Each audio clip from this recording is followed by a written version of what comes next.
had a good evening last night and enjoyed the chocolates and the entertainment and everything else that happened. Today is a bit different from yesterday, although we continue on in the same sort of vein. What I wanted to say to you is that this morning we all get a chance to see how everybody else did in their workshop. We were all following the same format. We were all trying to come up with ideas which we would be able to take forward, and we did a bit of brainstorming in the morning. Particularly, I can say from experience in workshop 1, where we were talking about ICT and heard ideas about writing on the walls and writing on the desks and doing mood lighting and all sorts of things that were unbelievable, and you could not imagine it when you were at school, or even in the days long time ago when I was at school either. I want to play back some of the ideas that have come up in the various workshops, and I want you to interact as well during the course of the morning. We want to hear what you think about some of the ideas that your colleagues have come up with. Let me tell you first of all about workshop 1. We'll put that up.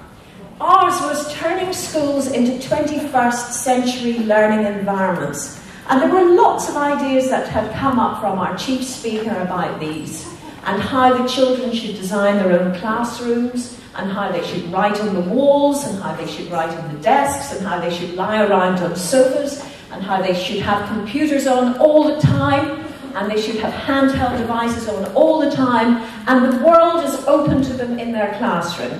It's a bit mind-blowing to take it in, and to imagine that in practice when you are used to the very strict rigours of a classroom. So we really had to let our imaginations run away and think of ideas that would come up which would help in ICT and new media in the classroom. So we came up with 4 proposals. Here's the first one. This was a programme, ICT for 2-year-olds. And this would be Build My Europe with my favourite things. Favourite things to a 2-year-old could be anything, from a colour to a shape, to an animal, insect, a taste, anything. And it was to bombard their senses, was the way that we thought about things. And the benefits of this, of course, discovering Europe, raising cultural awareness. All sorts of ideas that they can get from one country to another could be started very, very early in nursery school or in the home in a programme for 2-year-olds. And the beauty of this design would be it would be active for children. So the children themselves press all the buttons, move all the shapes around, and feel their way in the world already at the age of 2. It helps socialising them, and it helps them get very, very much involved. So then we asked the question, how do schools work together on this? And we thought about creating a website or games for the children, using a wide range of ICT and a wide range of subjects. So, for example, we could get a map of Europe up, and we could ask them where they were, or where somebody else was, that they could see down the line. And so these were sorts of ideas that we came up with ICT. Our second one was looking at the impact of Web 2.0 tools on student motivation. We wanted to see what difference it would make in the classroom if we really did use these particular things.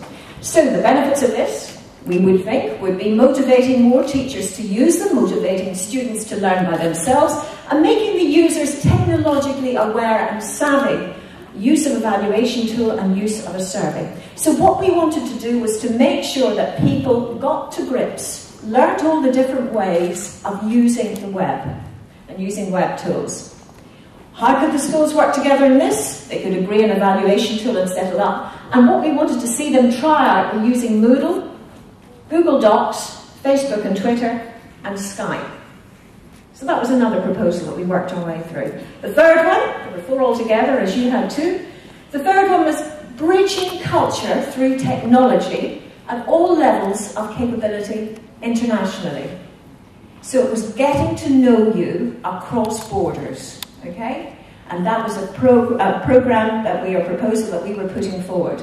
Benefits, great, cultural awareness and knowledge, encouraging extended uses of languages. You can imagine how this would work, can't you? And computers. Enhanced use of ICT, presentation skills, because the pupils and the teachers have to be able to present themselves. and push themselves and make themselves understood if you're using cross-border connections. Presentation skills, good way to be able to get your point of view across, and bridging the geography gap. Because the idea originally had come from people talking about, say, having music lessons at a distance in very rural areas where the music teacher can't get to the pupil. The lesson was being done down line. So we were building on that idea and seeing what else we could do down line at a geographical distance. This is how this idea had come up. And when you have practices like this, it all goes to create motivational learning, we thought. So the method, video conferencing as a methodology. Now, here we took one of these special tables. Look at this. At the top, we have formal. This is very, very formal sorts of things. The things that are near the top are the more organized, more structured events. At the bottom is informal. Show and tell my life or Dover House. Student-to-student exchanges, teacher-to-teacher exchanges. They can be quite informal, or they can be more formal when you go up the table. You can do it on mobile devices, or you can do it at fixed devices at that side. You can see where it fits. And this is how we were looking at it. Okay? And finally, our fourth one. Learning together using ICT increases motivation. And we thought that actually, if the teachers and the pupils used ICT in the classroom, each would get a benefit from it. Each would want to use it more. And each would get the benefits of it as they learnt from each other. It would help teach and it would help learn. So, improve ICT skills of students and teachers, including research skills and critical thinking. That was very important to us. The critical thinking came up quite a bit in our workshop. Students will improve social skills, language skills, cultural awareness, organisational skills. This was the hope, the benefit that we saw from this programme. How do the schools work together? Well, video conferences, Skype, a platform on the internet where students can contribute 24/7. Very good idea to have it all the time so that you can do it when it fits in with you. Okay? Facebook groups, Google groups, Twitter. So these are the sorts of things that we came up with in our workshop in ICT. It was a lot of fun and it made us think quite hard about what it was. So now we've got a special treat for you. We have a little sketch which we've put together which summarises our findings that we had, our proposals, all our work that we did yesterday afternoon. And if I could ask the team to come up on stage, that would be great. Thank you very much.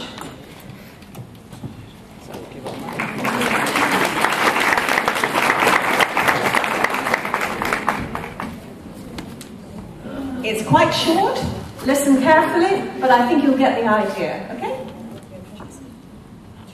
Hello everybody, this is 2022. I am in charge of hiring the most suitable person for the position of Director of Comenius Project. After reading thousands of applications and interviewing hundreds of people, now I've got the finalists. They are the best ever. But still, what can make the difference? This is why I will give them the chance to show us, all of us, why are they better than the others. So please, Elena. I'm a great organizer. When I was 18, I took part in a Comenius project and I planned it all. Can you beat that?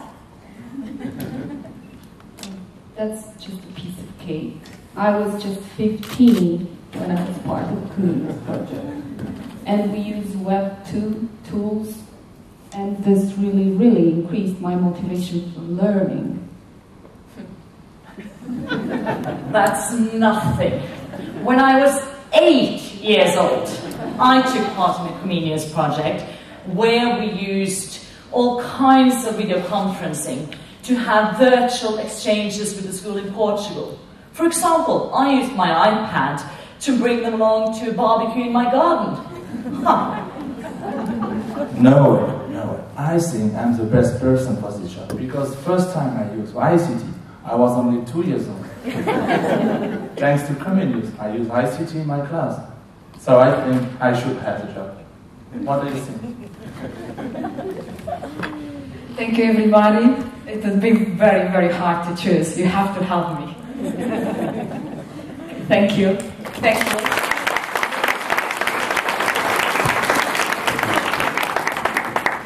So you've got a flavour of the ideas that we had in the workshop, and we'd like to hear what you think of them. Jens, would you like to come up onto stage? Jens was one of our helpers and our participant in the workshops. And we're interested in your questions, we're interested in your feedback, and also, Jens, we'll hear your feedback too during the course of the morning. Any thoughts from the audience? What would you do in new media, ICT in the classroom? Anybody, any thoughts? Hands, questions, comments? Do you think we took far enough? Do you think we're ambitious enough? Do you think we could have done it differently or any better? Come on, I cannot believe that you have nothing to say. Unless should we tell you to text us then or email us? Yeah, comment there. Gentleman there, please.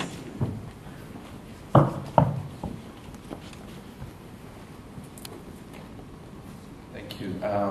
This was quite interesting, actually. But I was wondering, did you discuss within the group, the workshop, the fact that this technology is not available in all schools, and how do you address this issue? We did.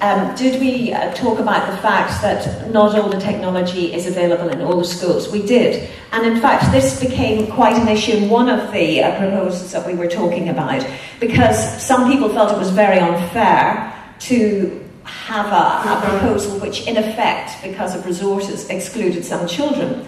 But the feeling was that unless you did these proposals, you couldn't expose that gap in learning between the haves and the have-nots. You couldn't hold back the haves because the have-nots didn't have it. And you could show the difference between the two groups. So that was, we bore it in mind, but we took it, we decided to run with what we had and to have a look at these technologies. But we did bear in mind that other people might not have them. Yeah. Any thoughts? Yeah, gentleman there as well.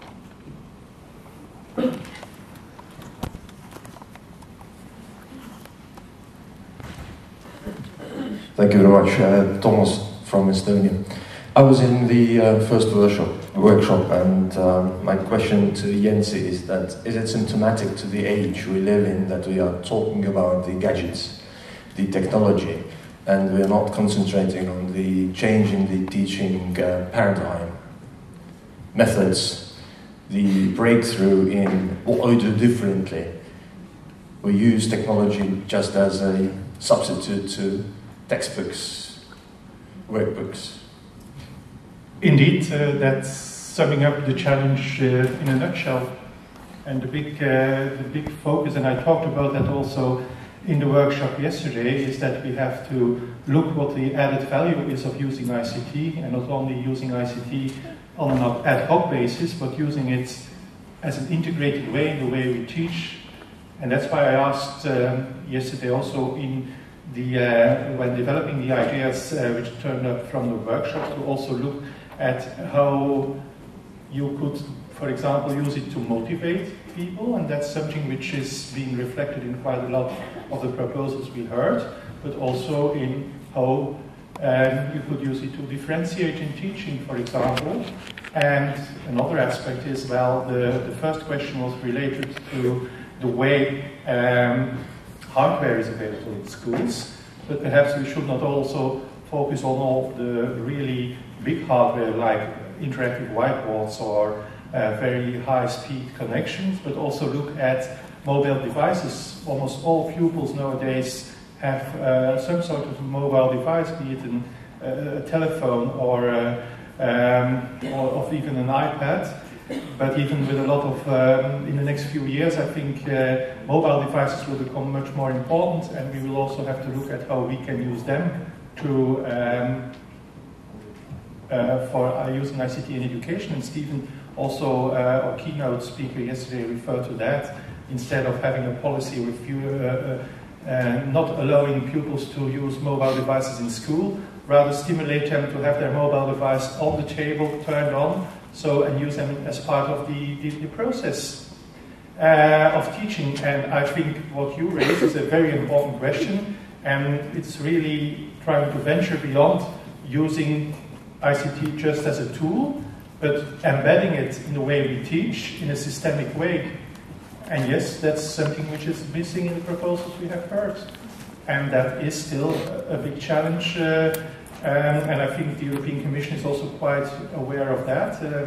Very soon they will launch also a new call which is called Creative Classrooms, which will look specifically at proposals who try and embed that, the way we teach, we use ICT in teaching.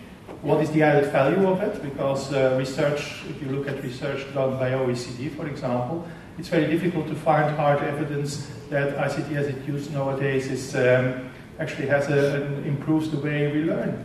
It's very hard to find evidence of that, but we will have to focus on the way we use it and the way we use it in a systemic way.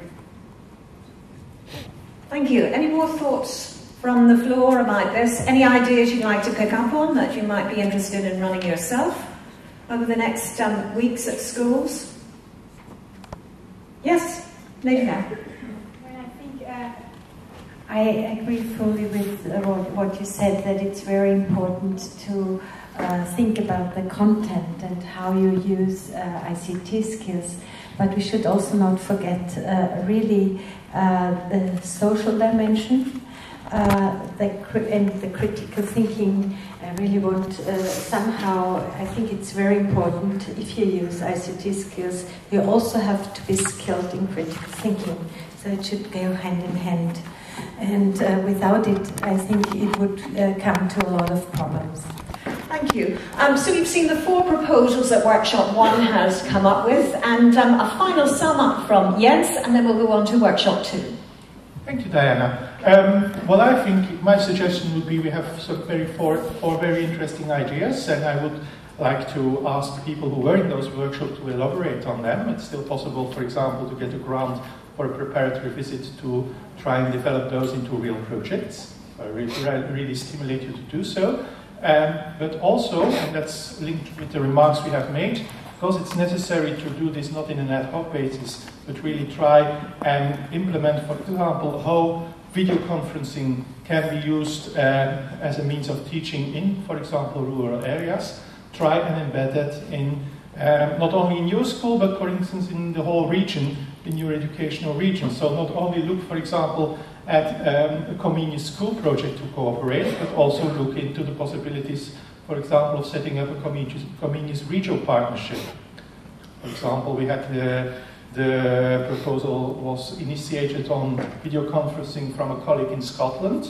So Scotland could cooperate with another region. And the added value of such an approach is having both school projects, Comenius regional partnerships, and for instance also an in-service training linked to that, so that you could try and go to do this, produce results which go beyond individual schools and which could influence the way we teach and look at how to embed this into day-to-day practice, not only in your school, but in your whole region and ideally in the country, in the rest of Europe as well. So I would like to stimulate you to continue with the creative process we have initiated yesterday and try to produce results. Thank you. Yes, thank you very much indeed, and thank you Workshop 1 for making it so much fun yesterday. Now Workshop 2, this was improving teacher competences, and my colleague Stephen led this particular workshop. Thank you, Diana. Good morning, everybody. Could somebody help me in switching to correct presentation? That's Workshop 2. Thank you. Okay.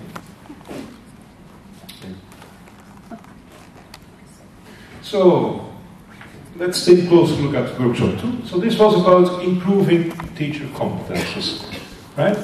Well, we had an extremely stimulating and highly interesting presentation from the expert, which gave a lot of input to the participants.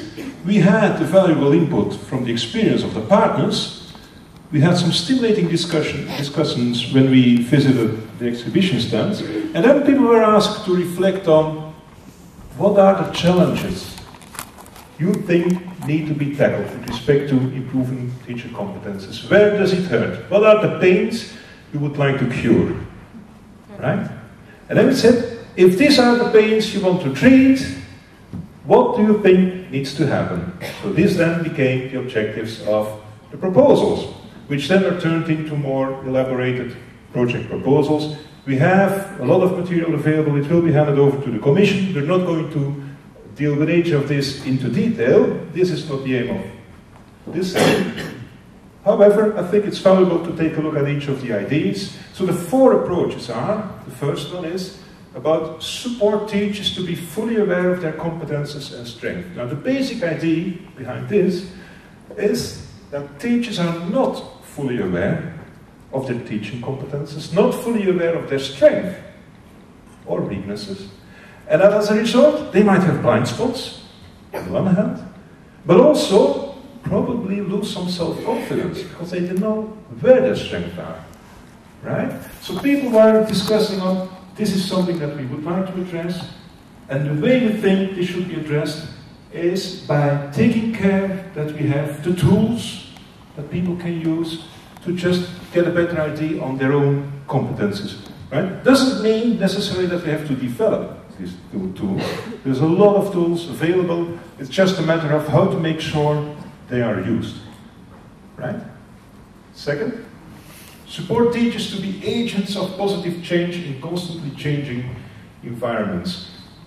Here, the idea is, yes, we're talking a lot of the changing environment, and as a result, the changing role of teachers.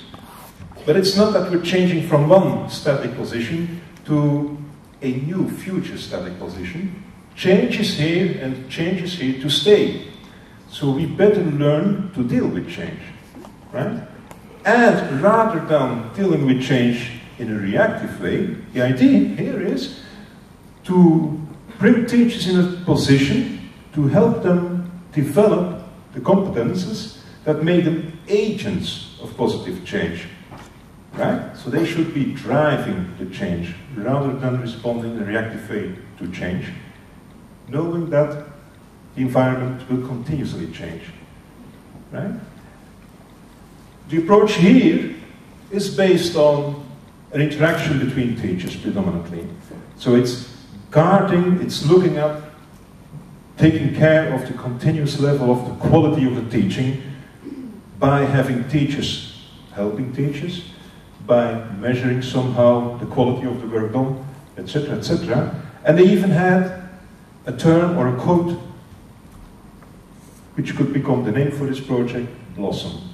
Right? It will be explained later on. So that's support teachers to be agents of positive change in constantly changing environments.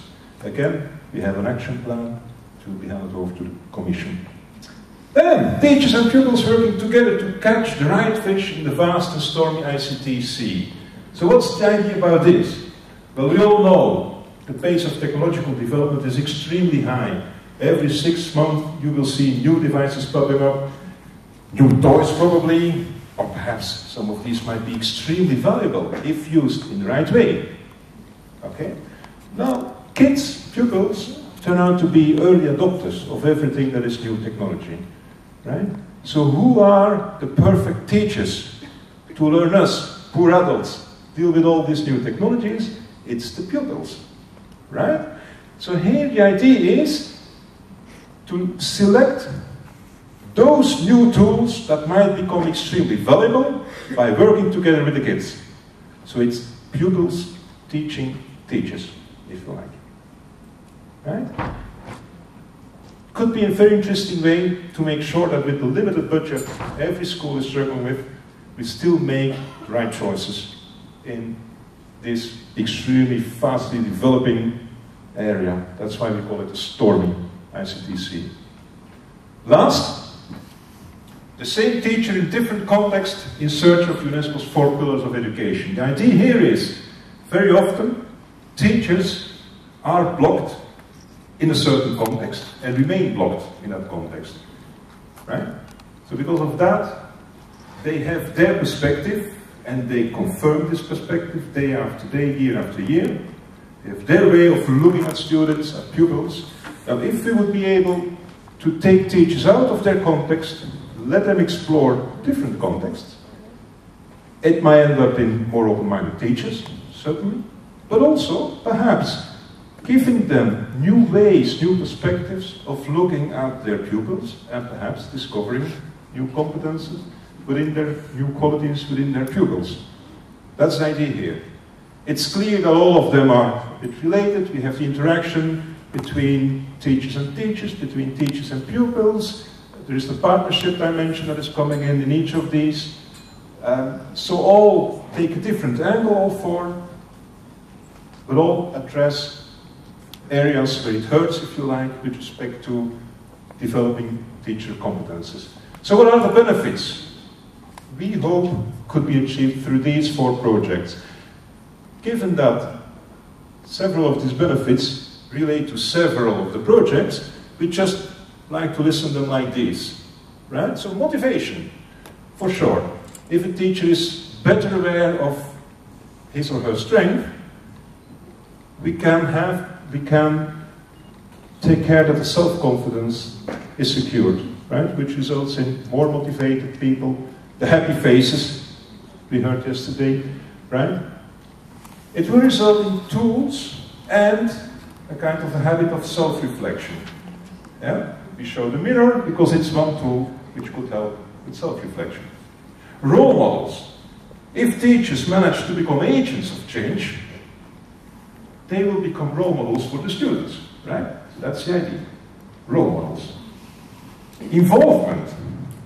It's about the teacher-teacher interaction as well as the teacher-pupil or the pupil-teacher interaction. So we see here an adult taking the hand, and it seems like the adult is guiding the pupil, but it might be the other way around.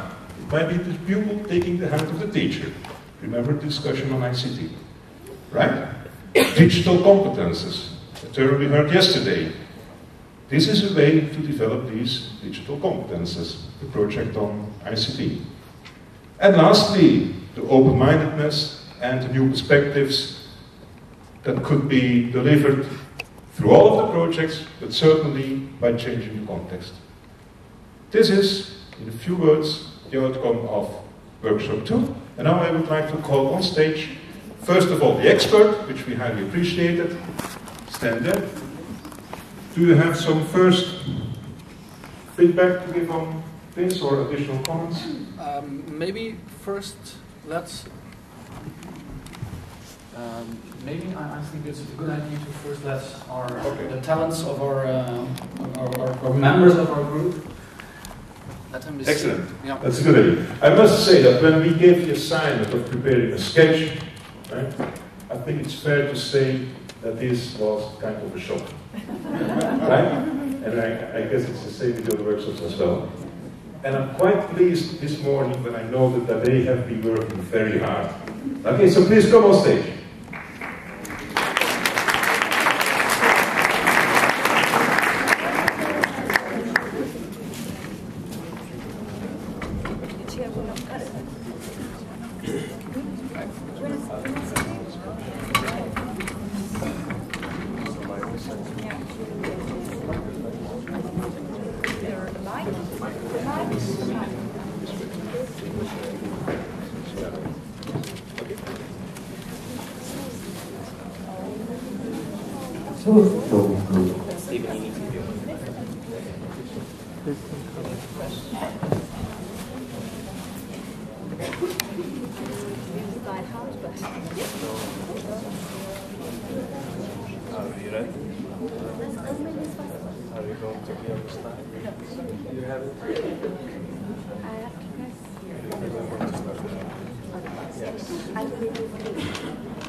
Once upon a time, there was a teacher in a midlife crisis. Oh, it's so difficult to be a teacher nowadays.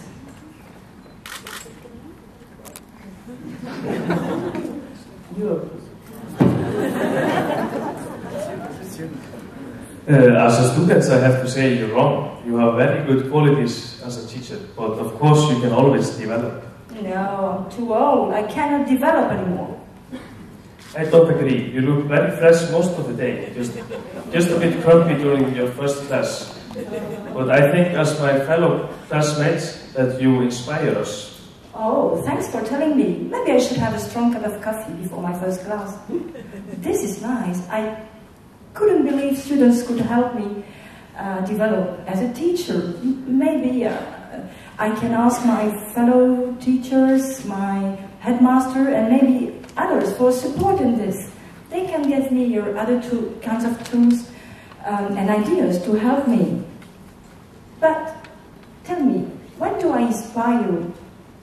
There are different toolboxes for different people, so it's going to take some time to tell you how you inspire us. Do you have a moment? And then they lived happily ever after. Once upon a time, there was a teacher in a garden. And education, whether in your own country, or in Europe, or in the world in general, is like a big garden with different trees and flowers and other plants. And there's a lot of work to do.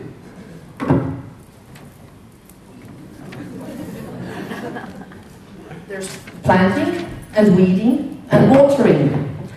And there's pruning and cutting and just growing and taking care. And after all this hard work, we can see some flowers growing more in line and in an orderly manner, and others forming groups and supporting each other. We can see some blossom in spring and others a little later. The fact is that each plant has their own specific blossom, and that's how it is with the teachers. Each of them is a flower, and they need support to have the blossom come out. And as the garden needs to go and check the condition of the plant, the teachers themselves need to check if they have enough water or they need some more sunlight. They need to do their reflection. They need to analyze the situation, and only then can they blossom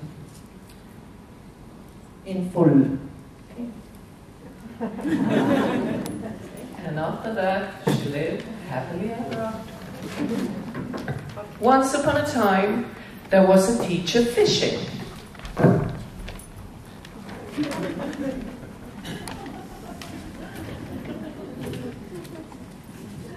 It's nice weather for fishing in the technology sea. Yeah, what are you doing? Ah, nice to see a student here while I'm fishing. I'm fishing new technology to use in my classroom. That's interesting. Can I help? Of course you can help. Do you know how to fish technology? Yes, I do it all the time. But I use different methods than you. You know, I'm younger than you. And I also grew in another country. And I think I like different fish than you do. Oh, then you can help me, because it matters a lot of me that the technology I use motivates you. And they fished a lot of different technology together and lived happily ever after. Once upon a time, there was a teacher stuck in a context.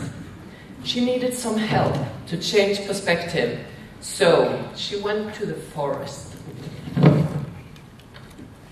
There she could see all the green, have quietness, and see things with new eyes. Another teacher was also stuck in his context. He was cold. It was a cold context, so he needed to go to the desert.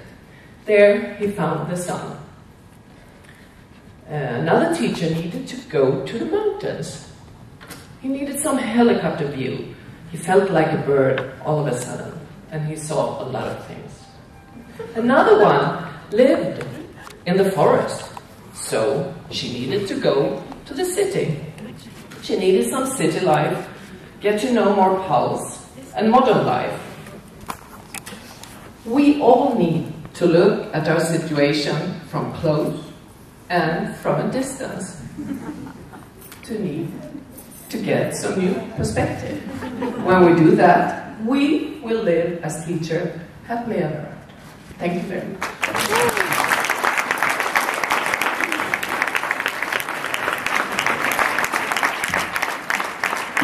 Well done. I'm amazed, and there's a learning point here. The learning point is it's a rather small step from despair to performance.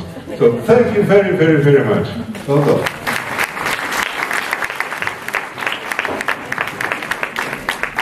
So this might be a good moment to give your reactions. Yes.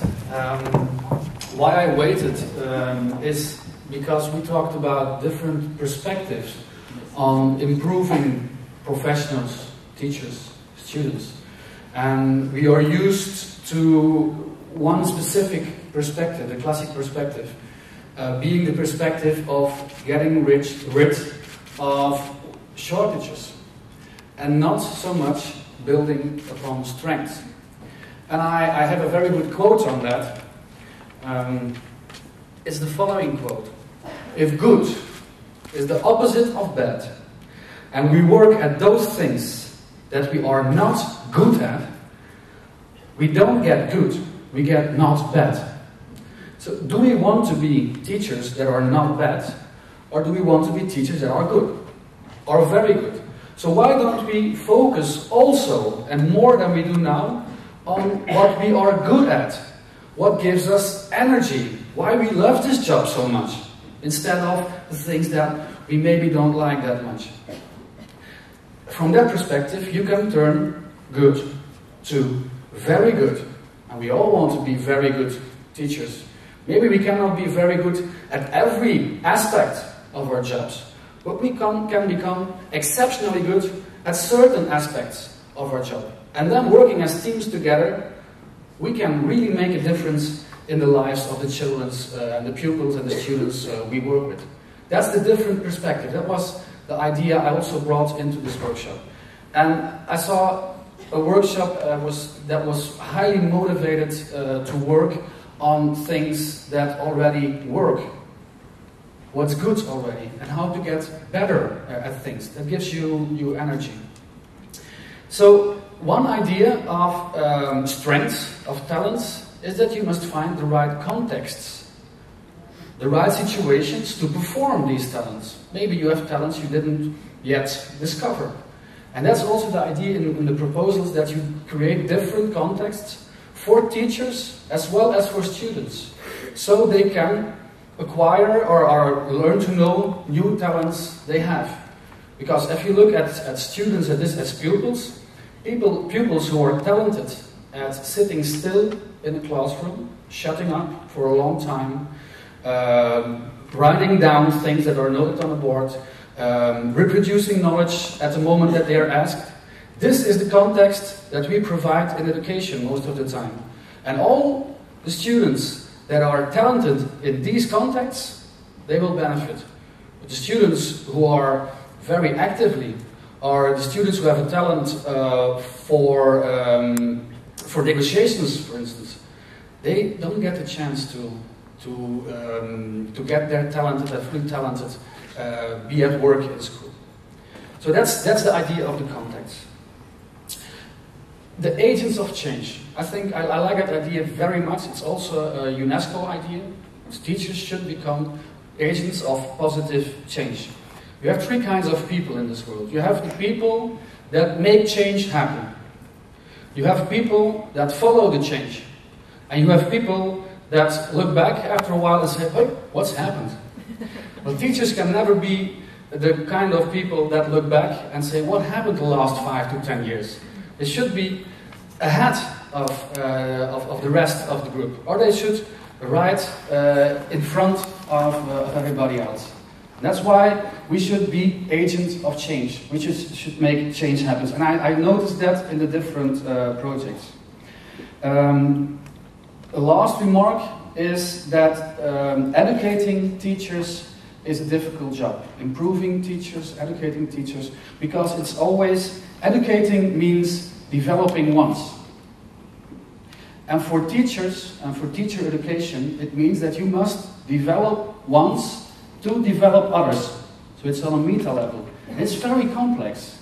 Our profession is complex, highly responsible job, a very personal job, a very vulnerable job.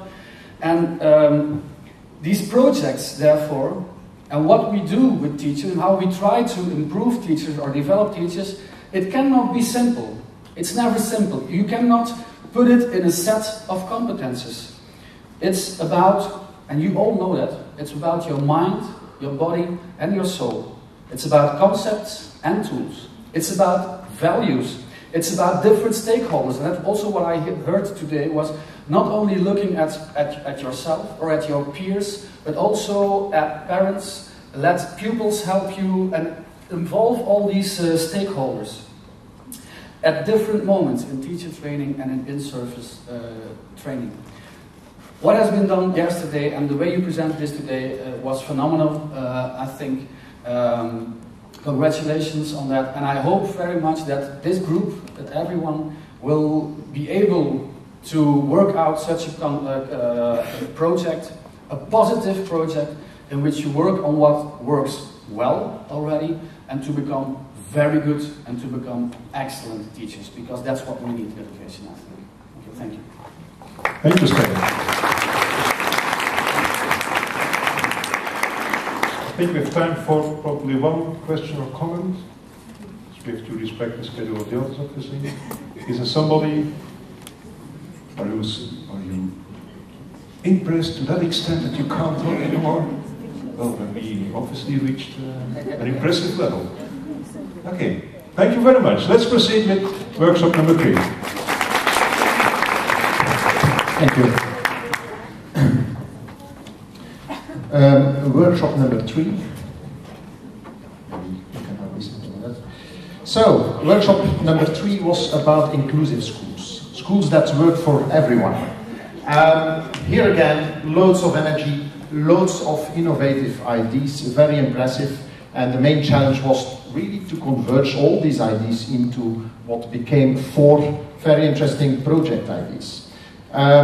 Very helpful in our case was also the input we got from the expert, Professor Savalan, and also the partners and the exhibition stand. So that really helped converging and crystallizing all these innovative ideas into 4 interesting project ideas. Let me just take you through them. The first one is touching upon what we also heard from the previous work group, and it's really about making better use of teachers and students as resources, making them not work in an isolated way, but really identifying their competencies.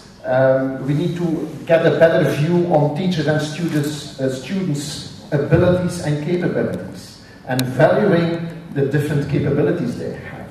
And the next step which came up was, well, we need to share that information so that these capabilities become visible, and that we can really leverage those capabilities from teachers and students, leverage that across schools, internationally and wider. So that was the 3rd element in that first project idea. The 4th element, key element in there was, once we have achieved those previous steps, it's important to scale the whole thing up. It's important to scale it up from school level, which is, you can see as kind of a pilot scale, school level to national and international level.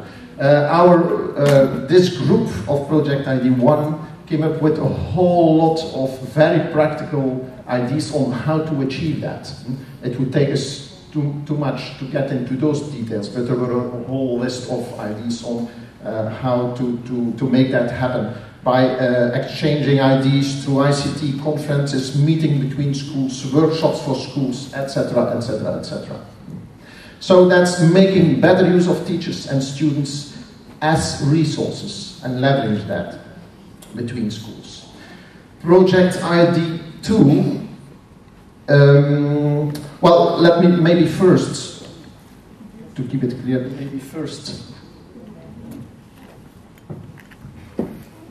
go to the benefits. Okay, perfect. Yeah. To the benefits. So, make better use of teachers and students as resources. There are some very clear benefits to it. And it's obvious that teachers and students become resources for others. So they don't work anymore in an isolated way, but their capabilities are visible and they become real resources for others. It would also improve the self-esteem and ownership at student and teacher level. They discover or they get a better insight in what their real qualities are and the development points. What are their strengths? So they get a better insight in their own capabilities. And it is also creating equality among students. Last but not least, people mentioned also as a benefit the broad involvement of other agents and teamworking, which is being made possible by this approach. Okay.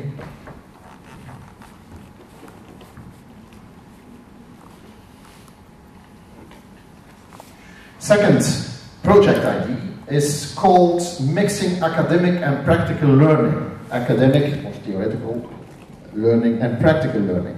The idea behind that was that next to the classes, the normal classes that we all know about, there would be plenty of space for workshops where theory, which are based half on theory, half on real practice, real-world practice. And the idea behind this is really creating the possibility to apply theory into practice and vice versa. Helping children that learn through theory, applying that theory in practice, because sometimes that's lacking. And the opposite way, those children who learn through practical experience can then understand the theoretical side of those practical experiences.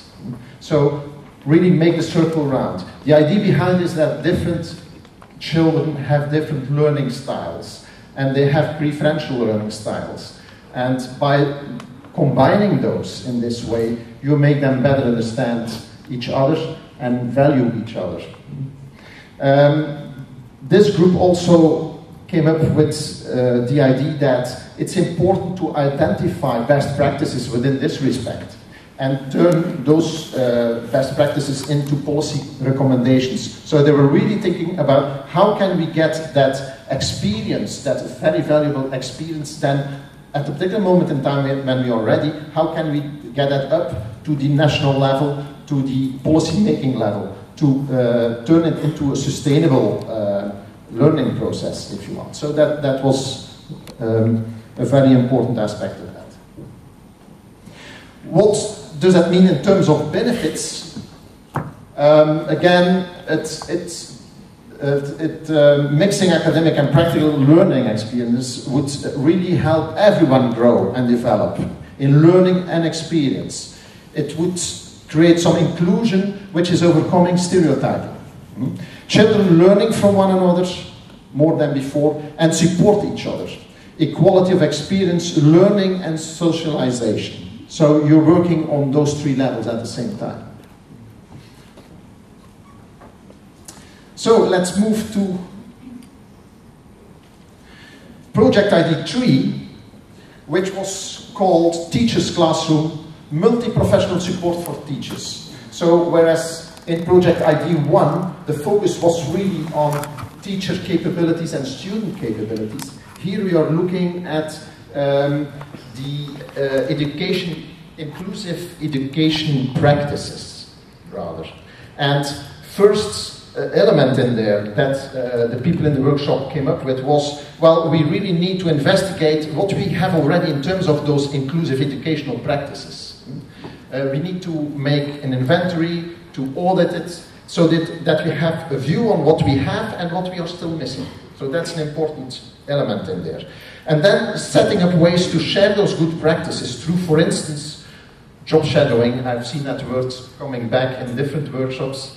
Job shadowing is just an example. In similar settings, in different countries, with a specific focus on, for instance, team games or other kind of focuses. And the other element of the teacher's classroom is joint planning of activities. So bring teachers together from different schools, different nationalities, to start planning around that and to have joint planning activities, to look what would work in other places and plan around that. So, and that way to develop cross-disciplinary understanding. Last but not least, for this project ID, also producing case studies would be very beneficial. Case studies of good practice that can be shared amongst schools. So if you document those best practices in case studies, you can easily disseminate that knowledge and that know-how. So what are the kind of benefits that we get out of that? Interactive functioning network, you create that by doing this. Creating and sharing models of multidisciplinary working and teamwork. Increasing expertise of teachers and empowering them, which is very important, and disseminating knowledge of special educators to the wider society. Okay. Now, fourth project ID, and that's getting back to what I heard from the expert of the previous workshop. It's really building on strengths. Building on strengths, but including parents. So not only strengths of teachers, not only strengths of students, but also including the parents. And that would involve identifying strengths of children and parents. People brought up ideas like, why don't we set up a questionnaire, surveys, and other research techniques to get a view on those strengths of children and parents. You need a way to collect that information and analyze that, and then organize learning activities based on those strengths. Now, a lot of benefits here also. First of all, again, so some teams are coming back. Improved self-confidence. Building stronger communities. Communities between students, teachers and parents. Also a team which is coming back on a regular basis. And improving social skills. So that's basically what we came up with in the workshop 3 on inclusive education. Maybe I can ask our expert, Professor Sovalainen, if you want to comment or add some things on what we have been saying so far. Again, yes, okay, we can do that.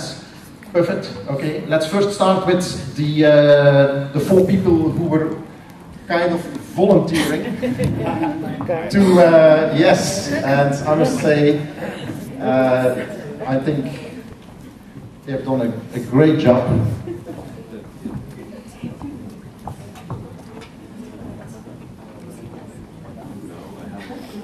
Okay, get everything in place.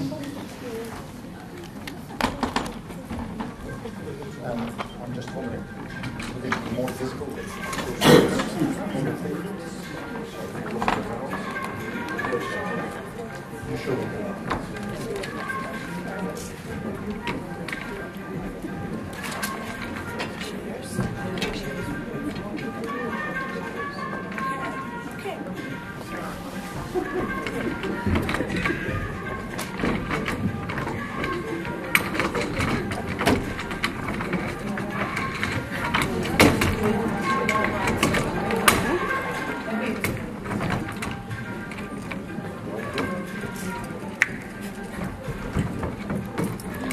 Okay, class, okay, fun's done. So,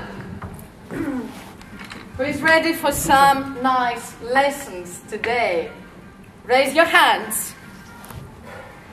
What about the rest? What? No fun, right.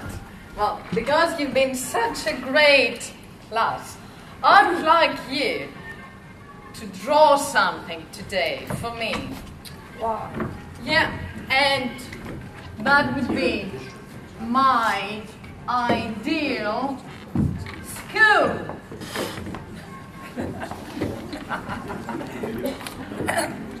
Yes? Yes. Okay. So that would be the first step. And please come forward. Take one piece of paper. Please don't cheat. Oh dear. Oh dear. Oh dear. I let you wear that shirt. You have to obey the rules. Not the naughty boy. Do that. Okay, I'm giving you just 1 minute to draw your ideal school. Don't cheat. Don't. And then I have a surprise for you.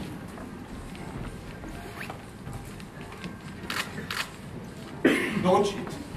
Oh!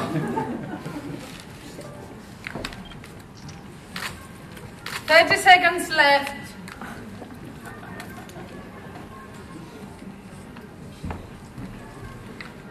Okay. Right. Finished. Good. Good for you. Nerd. Are you being rude? No, I'm all nice. Perhaps you should apologize. For what? I don't know, you know. Okay, so after drawing your ideal school, and I think, Olga. So nervous. Olga. Okay. I don't want to see. Okay, I want to ask you to invite a friend and Teacher. teach. What? Invite a friend of yours and teach them how to draw. Come on, quickly. And I'm going to invite a friend myself. So, by chance, Marie, Bogdan. Wait there. The friends were for the ladies. Sorry. That's not your friend. No. I don't want your friend. She has to sit back. I want your mother with you. Mama's boy. So, invite your friends. Great. Have we got enough colors? Okay. Teach them. Your mother, not your sister. She's so cold. He's incorrigible. Okay, never mind. Your mother, please. Hello. How are you? Nice to meet you again. Well, we have to discuss about him later. Anyway, please behave. You're being watched.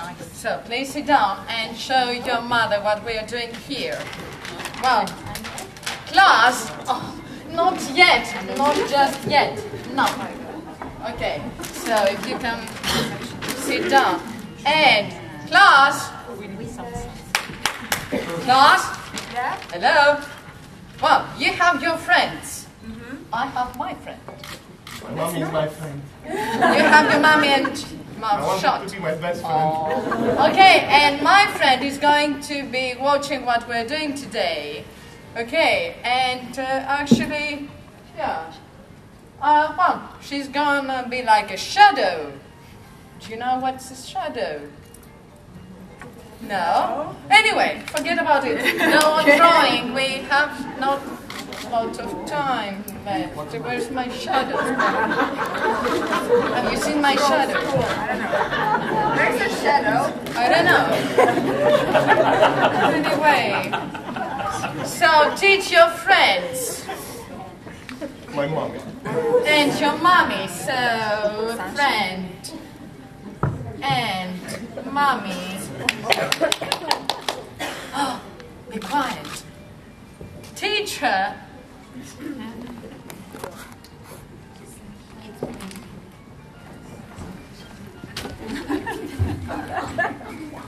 Right. Good. Has anybody seen my shadow?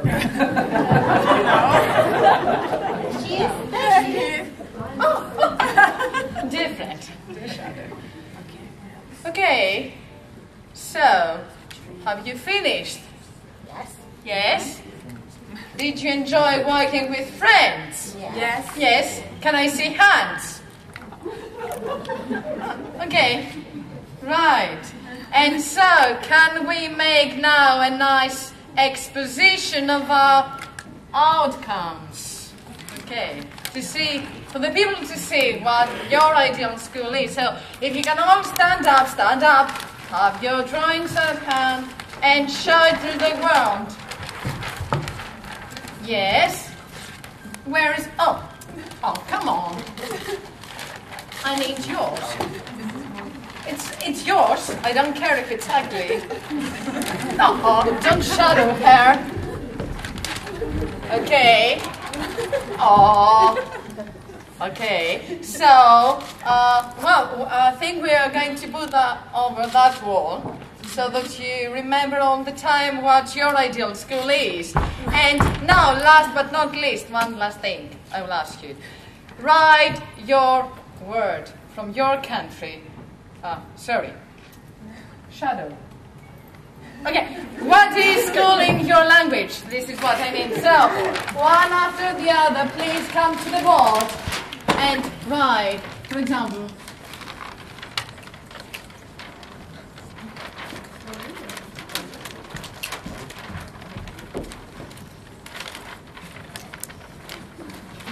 you don't know how to write.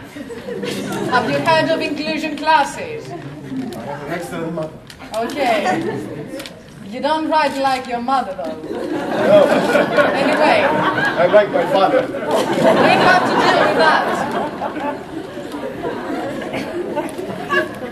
Yeah. Aren't they gorgeous? That's smart. Not you. For me.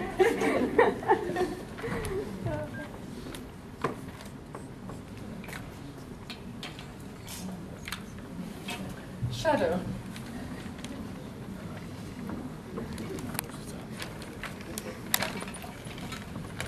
Excellent. Thank you very much. Break time. Thank you.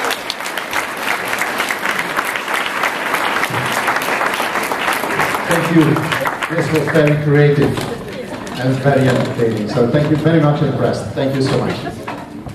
Okay, so in view of time, I would like to ask Professor Savolen, our experts, to if there are any comments or special things to add to what you have seen through the workshop, and also here's the presentation that has been given. Please. Thank you. Is this on? Okay.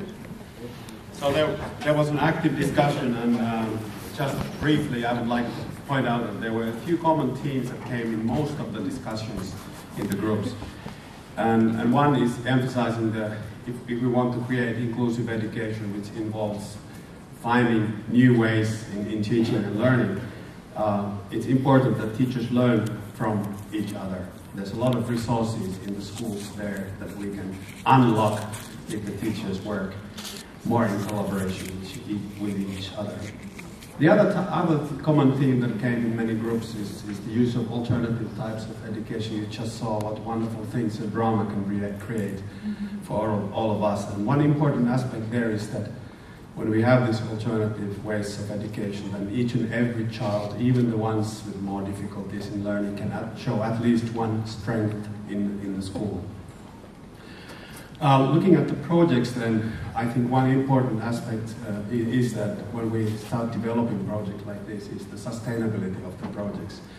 That the new ideas that we want to bring in the schools don't become add-ons to the school, but they become part of the ongoing regular activities of the school, and that is a very difficult but important issue. The other aspect of sustainability that is important is that we make sure that the educational administrators or the policymakers also become aware of the good ideas that we develop in the school so that they could be adopted more widely in an education system. Finally, I would just like to comment about inclusion, that it doesn't happen by itself, although we have universal agreements about it. We must make sure that we don't create a top-down forced inclusion or inclusion by default.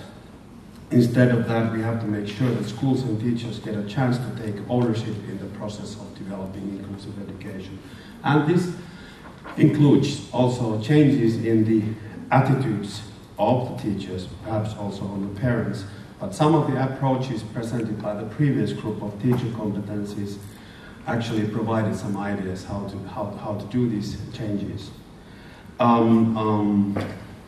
Finally, I think it's important, and this comes also in all research about inclusion, it's important that teachers are not left alone in the process, but are given support and tools to deal with the challenges that the everyday school gives. Okay. Okay, do you hear me? Is the microphone on? Okay, yeah, that's better. So thank you very much for this contribution. In view of time, I just want to know, is there any a single comment or question somebody would like to add to what we have seen or heard so far? There's only space for one remark, if there is any. Otherwise, we will need to move to the next session. No immediate responses? Okay, so let's ask the people from workshop 4, and more in particular colleague Martin, to come on stage. Okay, Martin. Well, good morning. I hope all the pralines have been consumed by now. Well done. So this is the last workshop before we go into the coffee break. And the coffee break is for 1 hour, so you get plenty of time to network.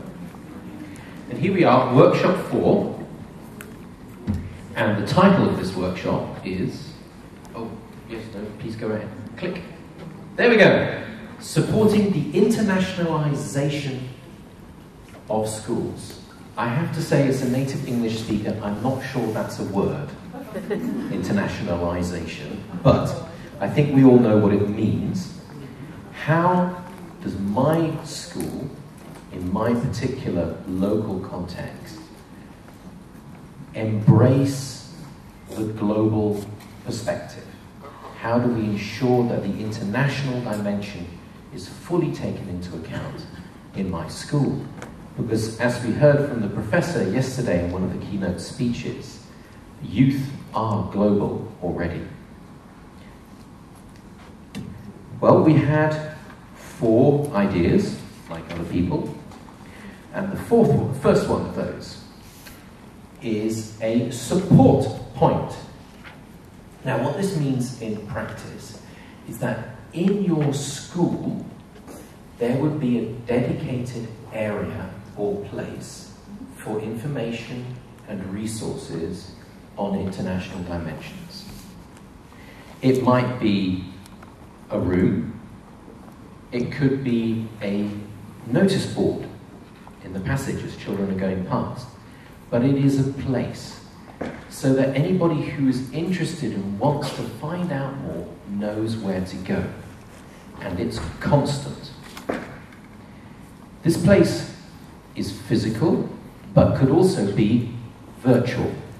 In fact, should be both physical and virtual. And maybe the e-twinning place is a good virtual domain for that.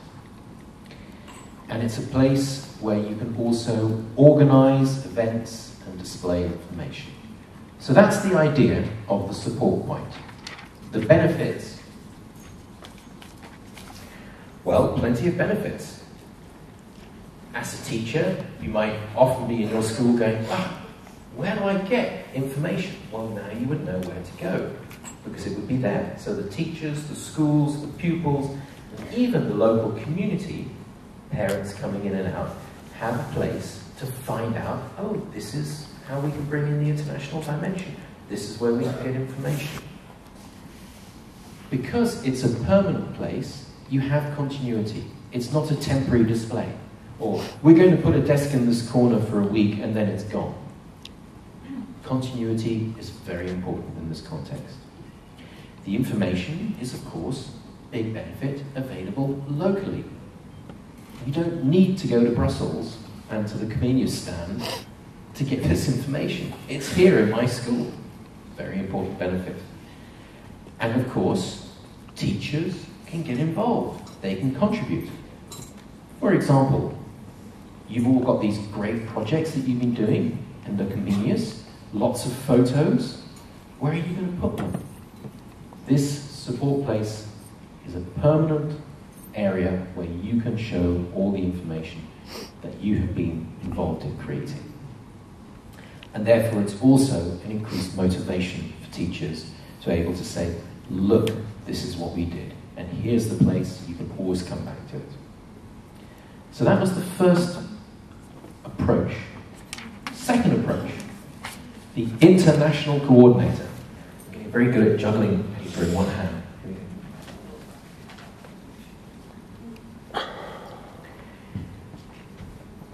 You have your support place, where all the information is, but maybe you also need an international coordinator, so that in your school there is one person who really takes this up, a one-stop shop on all internationalization questions, so that when you go and you read something and you have a question, well, how do I do this? How do I take this forward?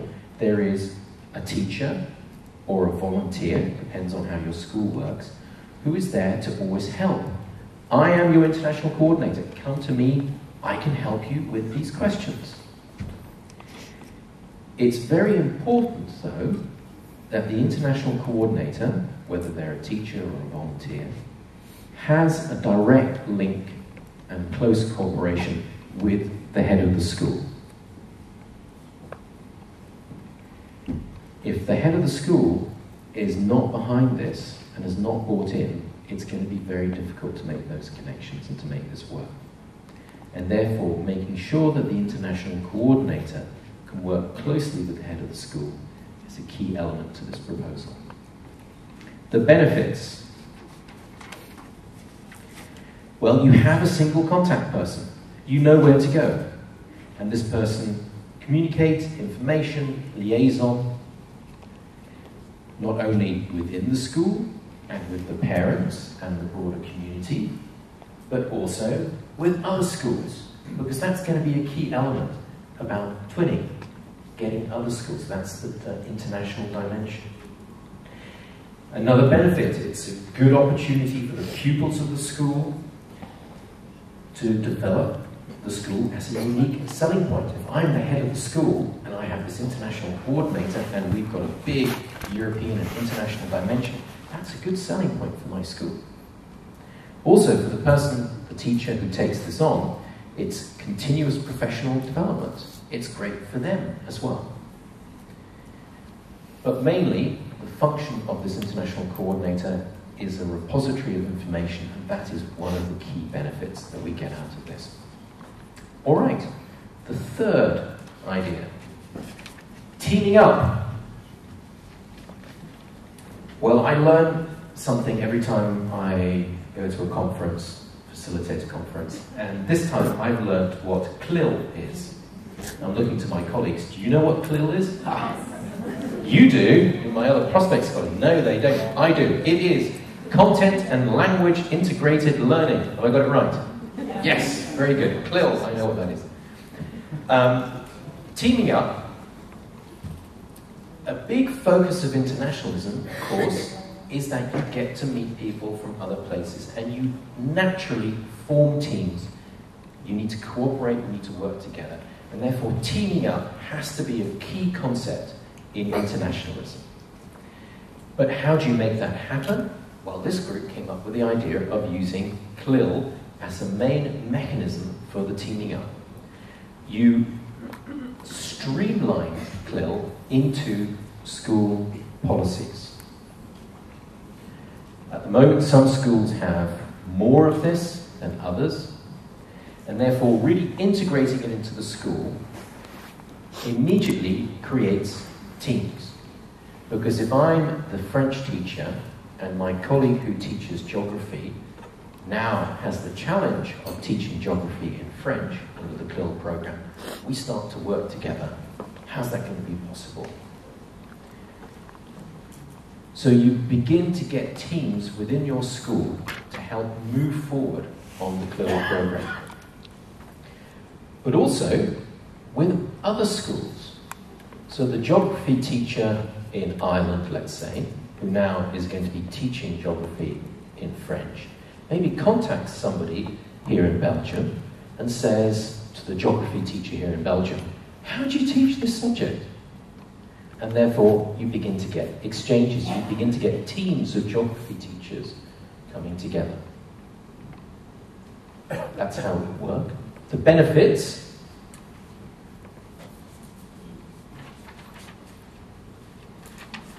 Well, of course, the increased value of teachers' language learning skills and attracting more pupils to that school. I have to say, myself, when we look at schools for my daughters, the ability of that school to teach in other languages becomes very important for us. particularly English and German. It would be great if the French school that they're going to has that ability, for example. The teamwork itself is, of course, a big benefit. You get more enthusiastic teachers. You get the exchanges, because maybe that geography teacher from Belgium then goes over to Ireland to teach geography for a while. The acquisition and exchange of international experiences. So CLIL really is an end, but it's also a starting point in this teaming up approach. All right, and our last idea, a stairway to heaven, no, not heaven, a big A, stairway to a global view.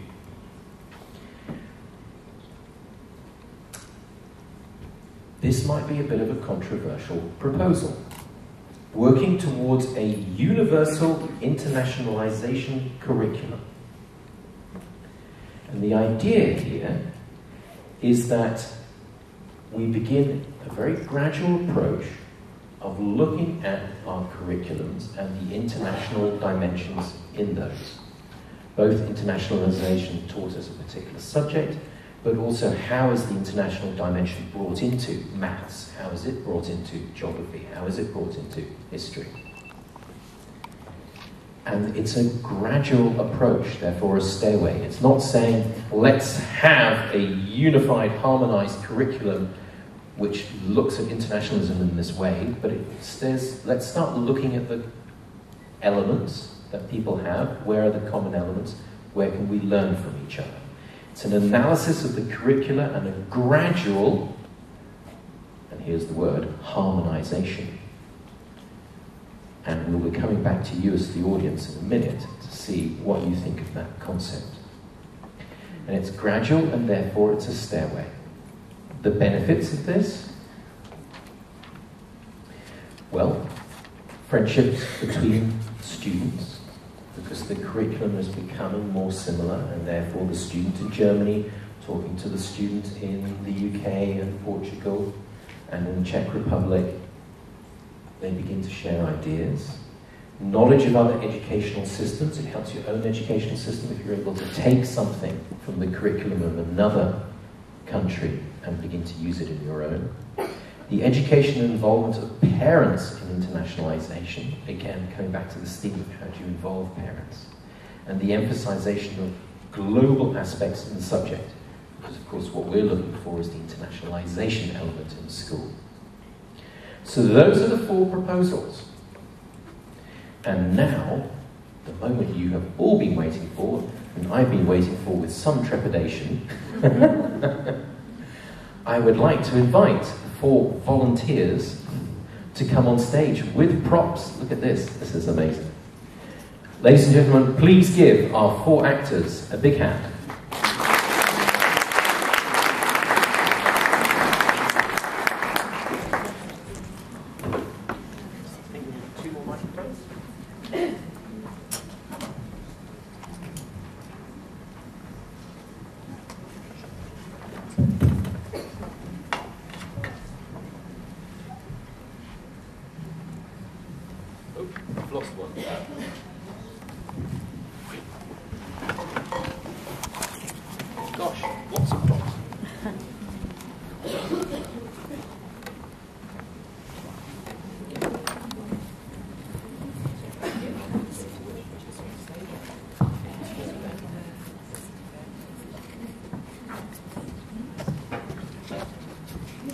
This was the only European flag we could find. It's a tablecloth.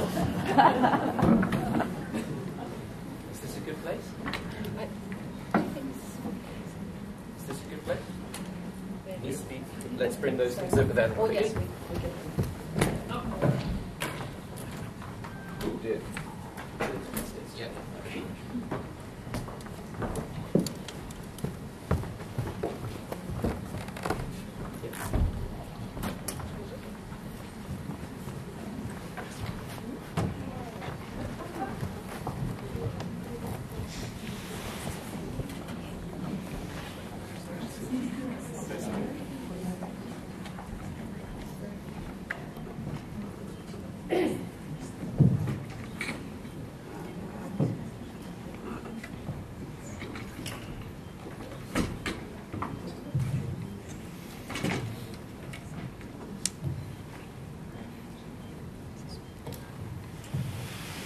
So we are in the staff of the school.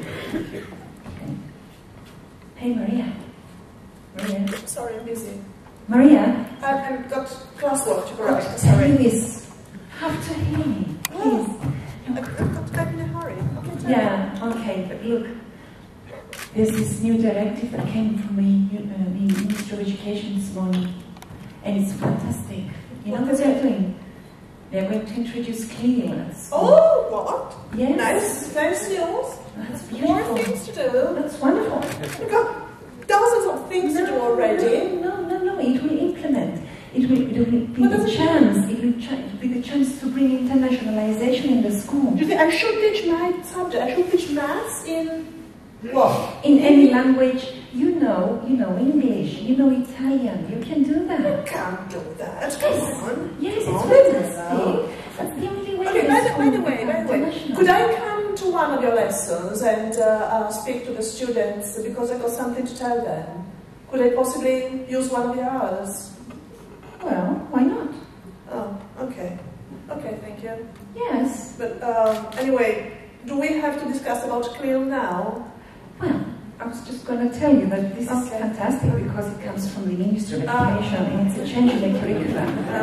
Yeah? Thank you. Good idea. Where do we start from, though? What do you mean?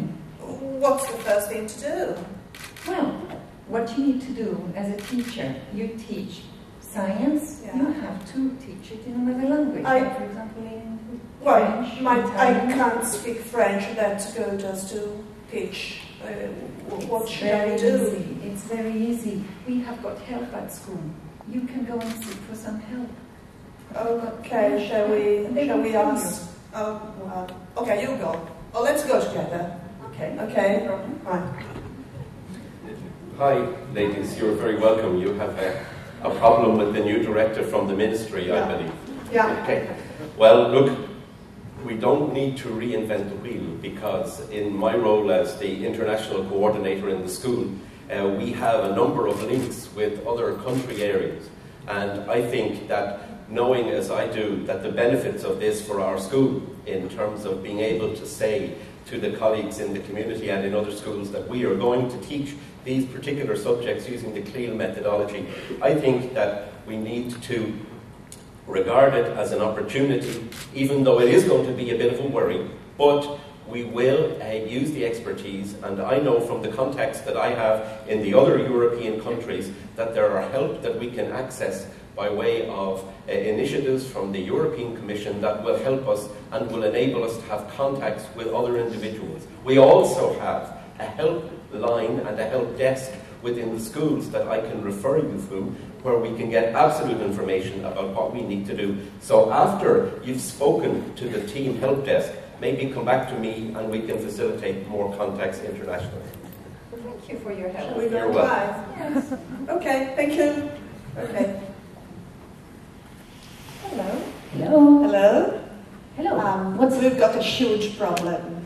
Tell me. I am here and ready to help you. I can't speak any French, and I should be teaching maths in French. It's not a problem. Well, I can't. Why are you worried? I got enough Not to at all. You know, I can help you. And what about you? Yes, I don't think it's a problem. I'm trying to convince my colleague.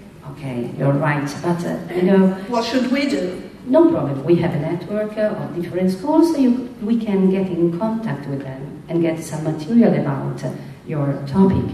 After that, we have a lot of opportunities for teachers. You can apply for a grant, and as you can see, we have a grundig list of possible courses. I can help you, because there are a lot of papers to fill in, but no problem, I will help you. You sure? I'm sure. No problem. We are the support point for internationalization in this school. Okay. So don't worry. You see, I told you there wouldn't be a problem because we can access the help and we can have access. So we are going to organize an exchange between people in France, between people in Portugal, between people in Norway, and at the end of our scheme, when you are more comfortable in teaching through English, no problem, through French, no problem, then we can toast and we can speak our own language with a little aperitif before our meals in our own way. So thank you very, very much.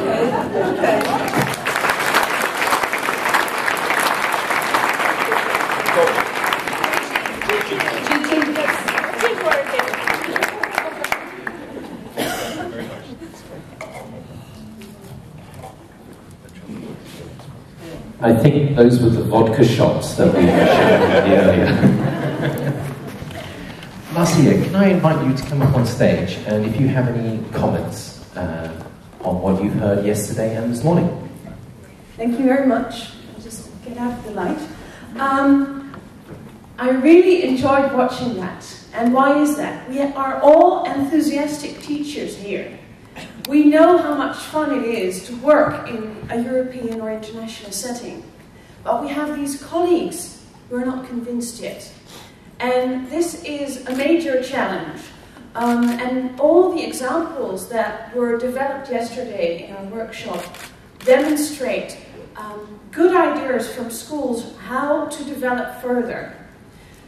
What we would like in the end is that this international outlook on life gets into the DNA of your school, so that you are not the only one crying in the desert that it is such a good idea and that the pupils need it. So all these ideas, and the way you implement them, it depends on your school. I would really say it's good to think about a school policy on internationalization. How do you want to come from this one Comenius project that you love so much? How do you want to develop that further in order to make it sustainable in the long term? Because the funds will run out, and then you will have had this one wonderful project. But what is next? So you will want to continue. It's good to involve your head teacher, your principal in this, because you will need the support from management in actually devising a policy. But I would strongly recommend that you devise a policy that fits within your national scheme, your national school system, and within your school. A way to do that, the last two examples, is by acquiring an internationalized curriculum. So actually putting the European and international orientation into your curriculum. That could be through GLIL. Another alternative that was mentioned, an example that I gave, is the European ALOS curriculum. ALOS is a way of putting the global perspective into all of your subjects, and to actually make sure that it's in the school and that all pupils, whether they go on an exchange or not, will at some point during their development in the school grow accustomed to working in the international sphere, because I think that is the main focus of what we're doing here.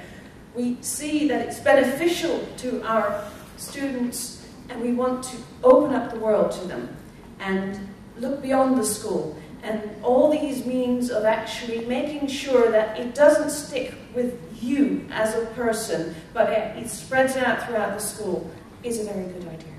So thank you for the wonderful ideas that we shared in the workshop today, and I hope that all the other workshops will at least at some point come to think also about how to put their ideas into the school policy plan. Thank you.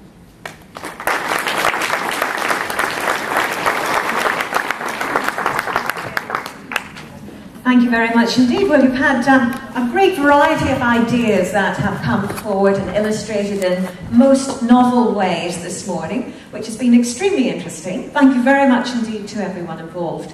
Now, there are evaluation forms to fill in, which I'm sure you've seen. Please do fill them in and hand them over to the hostesses that you see who would collect them. It's really important for Comenius that you do that. Okay, coffee now, and we will be back to start at 11:30. Thank you very much indeed. So we've just under 40 minutes back up at 11:30 to start. To find out more about those workshops, they will be on the website of the conference if you want to check those out later, or the Commission's website as well. So you can find out all the proposals yourselves if you go online, either on the Commission's website or, of course, the conference website. Now, the final session now this morning will take 2 stages. The first is a speech by Margarita Lago, a presentation, and then we will follow it with your discussions and your consultations, and your questions, and all your concerns. We are talking about Erasmus for All in this particular session. Erasmus for All, as you remember from the quiz last night, was very nearly called Education Europe, and some of you knew this. And Erasmus for All is a new programme under formal discussion with the European Council and the European Parliament at the moment. And it has implications for Comenius Partnerships if it goes through in its present form. And the aim is always the same. All the sorts of ways that you have been looking into the future at your workshops, while Comenius Partnership and the European Commission have to look into the future. They want to make it work as well as possible for the most people possible. And one of the proposals is for Erasmus for All. Now, it will have implications for Comenius Partnerships, as I say, and Marguerite will outline them.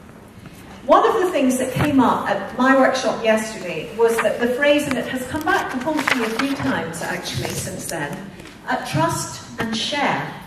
Now, this was a phrase that was used by Stephen Heppel, who was talking about ICT in the classroom and having the students and the teachers working together. And it was a feeling that you had to trust each party and share your knowledge, whether it was technical or academic or whatever. And I feel that this is very much the underlying theme of this particular talk as well about Erasmus for All. It's about trusting and sharing. Margarita will talk about the proposed changes. We want to share with you what these are, and we want to hear your feedback about them. We want to hear your concerns, we want to hear your worries, and we want to hear your questions about it. It's all being fed into a consultation process. So, Margarita, first of all, let's hear from you.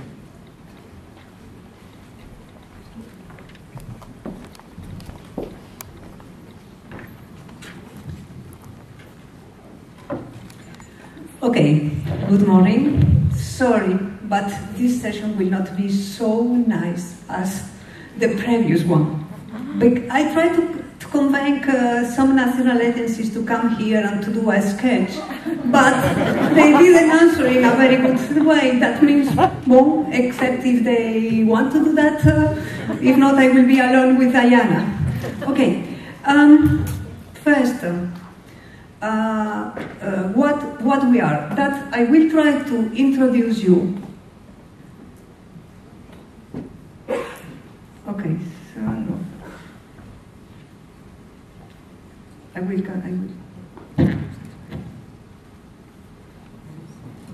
good. Thank you. Good. As you know, at this moment there is the Erasmus for All proposal. Under formal discussion with European Parliament and with the Council. That means that is the proposal of the Commission that I will present here, and but could be suffer modifications depending on the discussions. Because if you read the regulation, the proposal of regulation of the European Commission, you can see that there is not a lot of details. I can't go very far from these details, but I will try to explain what for the schools we are thinking and which could be the modifications, taking into account how the final proposal will be. That means that maybe some things will change in the future. But first, I want to give you an idea of which is the context, which is the overview of how we are working in the European Commission on that. Okay, the context is, as you know, the European Union has launched in June 2010 Europe 2020. That was the reform agenda aiming to help Europe to recover from the crisis. And education and training is at the core of this agenda. Member States agreed that the targets that are fixed in the European 2020 and Education and Training 2020 benchmarks are very important, And they agree that can be only met through important investment in human resources. That means in Europe 2020, education and training is really very important. That is the first point that I want to attract your attention. And second, it was also in June last year, was also launched for discussion with the European Parliament and the Council, the Commission's multi-annual financial framework for 2014 and 2020. Why? Because for being able to have programs, to fund resources, etc., we need that the multi-annual financial framework will be adopted. That means if we want to have money for European for Social Fund, for Europe, for education and training, we need that this multi-annual financial framework is adopted by the European Parliament and Council. And why that is very important? Because that fixed several elements or issues that you will find after in the other European programs, and in particular in education and training. That means what is indicated in this multi-annual financial framework? That means that it's necessary to focus on delivering key policy priorities. All programs should answer to these key policy priorities that are in Europe 2020 and for us also in education and training 2020. Focus on European added value. Each intervention should have a European added value. Focus on impacts and results is also very important. Each intervention should have really an impact and have produced a result. And delivering mutual benefit across the European Union.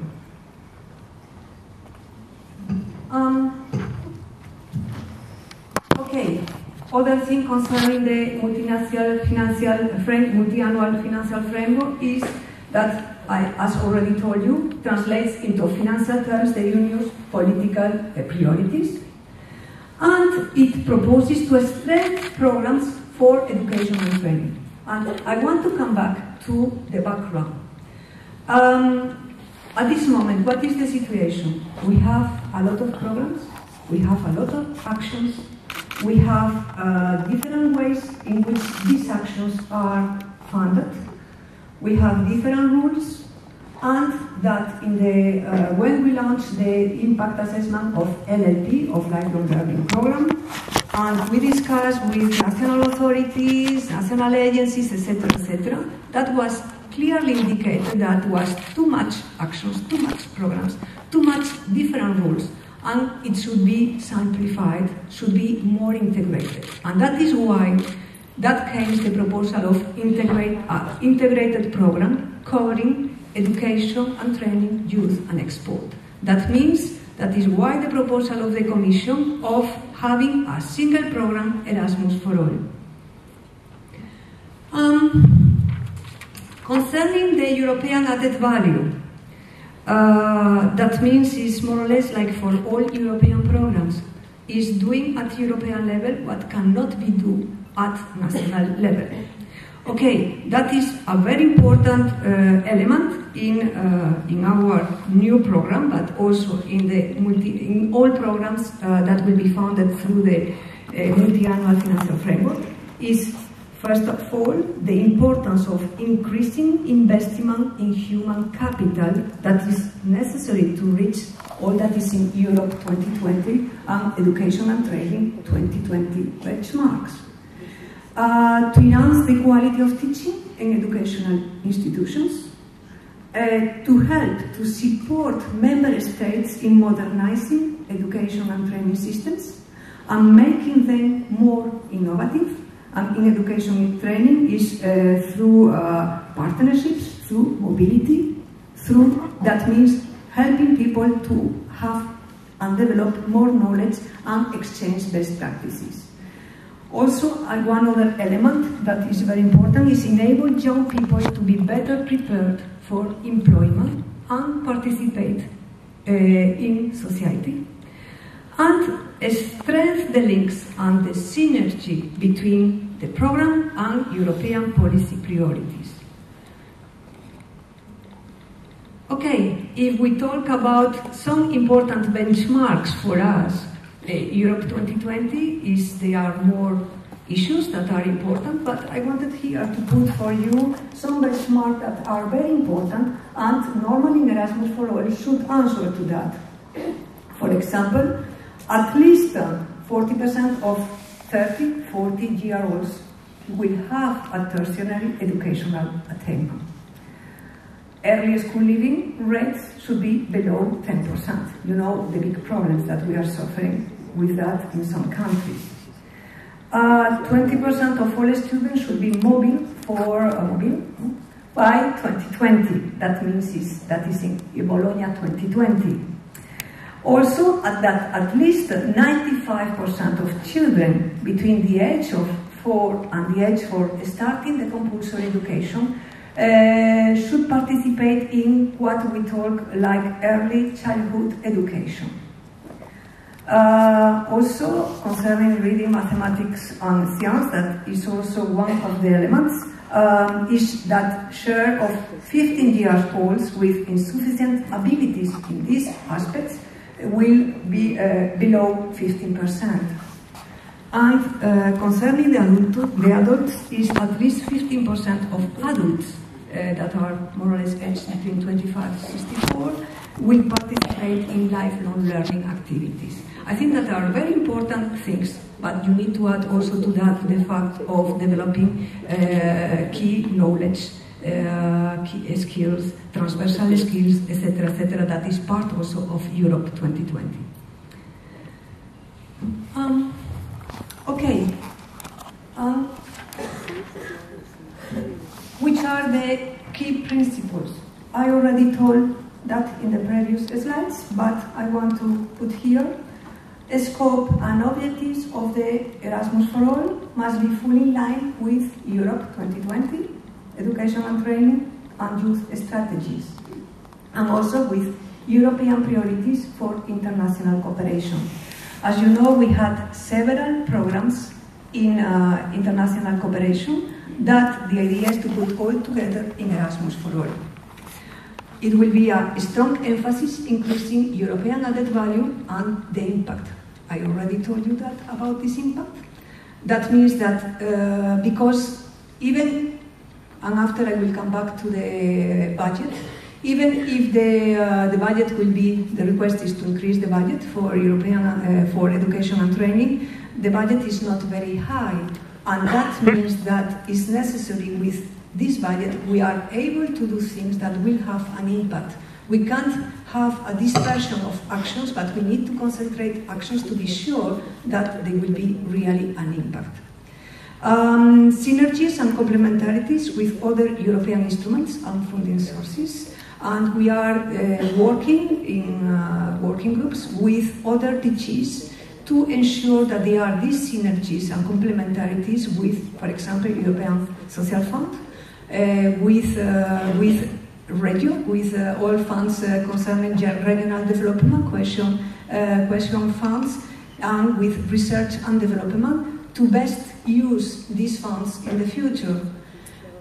For some countries, there was already some discussions between European Commission and national authorities concerning the use of European social funds, etc., for having, for example, more Leonardo grants, etc., etc. And that means that I think we are already working on that, but for the future that will be really strength. And other thing that is very important that is in the new program, that is mobility, will be a priority of the program, in particular for higher education. That is a little bit, I don't think that you can read well, because the word is not very big, but it's more or less, at this moment, what exists? That exists Lifelong Learning Programme, Grundig, Erasmus, Leonardo Comenius, international higher education programs, Erasmus Mundus, Tempos, Alpha, EduLink. That means a lot of things that are not managed in DG, in our DG, Education and Culture, but also managed in other Directorate Generals, and Youth in Action Program.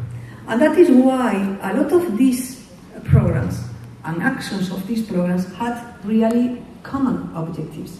And the idea was trying to avoid that they are doing different things in different BGs with the same objectives, aims, and developing the same things. And that is why the idea was to arrive, as I already explained, to a single integrated program, education. Sorry, here I didn't change the name. That was the name before.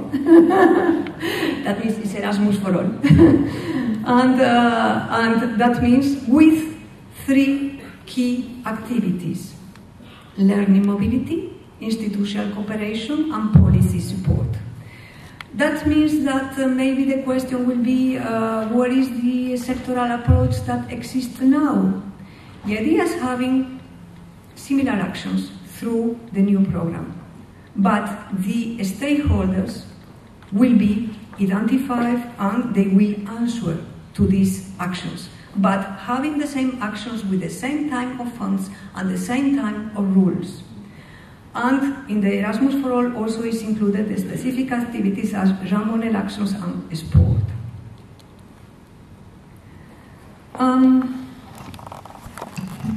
Little moment, because I am lost with the slides here. Which are the key principles? I don't repeat. Results, that means actions that will be funded have to have the clear results. Impact, and simplification. As already told you, simplification is very important. At this moment, there is discussion, working groups with DG Budget, in which the financial regulation is being revised, and we hope to arrive at common funding for the different activities in mobility, in cooperation, etc., to be more clear. And because if not, becomes very difficult for beneficiaries, why I am funded like that, why I need to apply this rule, etc., etc. In this aspect, we are working at this moment. Okay, and the actions, as already told you, is transnational learning mobility, institutional cooperation for innovation and good practices, and support for policy reform. As I want to insist that the future program aims to simplification of procedures and tools, large use of lump sum grants, and same rules that will be applied to the similar actions. Okay, if we go to key action 1, learning mobility of individuals. Is Paul here? Yes. Okay, good. The idea is helping to modernize education, okay, through chance to learn abroad. And that means which are the type of activities that is in this key action 1. They are mobility for staff, teachers, trainers, school leaders, youth workers, etc., etc. And why we consider there is a big emphasis in the new program or in the proposal of the Commission to put importance on mobility of multipliers, because it's that can contribute to have a bigger impact. Okay, students, mobility of students in key action 1, because you will see in key action 2, is higher education and vocational training. Master students developing a new loan guarantee mechanism using the European Bank. That means that at this moment is being a discussion with financial organizations to try to see how to do that, how to put that in action. That is not good English, okay. For youth, international volunteering and youth exchange, and a very big international dimension. That means mobility for EU and non-EU beneficiaries. Think that was already before with the previous programs that were financed in the other DGs, like enlargement and like also with AIDCO, okay, cooperation programs. I try to put here which are the key issues concerning this mobility. organization-based. That means until now there was the possibility of presenting individual applications. Individual applications, for example, if we take Comenius. Last year we have more than 26,000 applications, and we are looking that there is a growing demand. It's not possible to continue managing individual applications as it is. That was a very big discussion that we had, not only for us, but also for the other programs, with a working group with national authorities and national agencies directors. We had the discussion about what we can manage that, because it's not possible to continue doing little grants during the year. If you see, for example, for Comenius, only for the first deadline in Comenius, as you know, there are 3 deadlines for presenting requests. Only in the first deadline we had more than 16,000 requests. That means we will have more than 26,000 for this year, that is sure. And the problem is what do you say to the success is, you understand, the success rate is not enormous. In some countries that receive request, for example in Spain, because we were discussing about that, the success rate I think is 1/3, less than that, more or less that.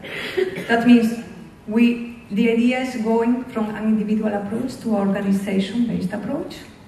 Other thing that will be very important and you need to take into account in preparing applications in the new program is the preparation of the mobility, all concerning quality of mobility will be very relevant. Validation of learning outcomes, evaluation, dissemination of results, etc., etc. I will come back in the part of school sector.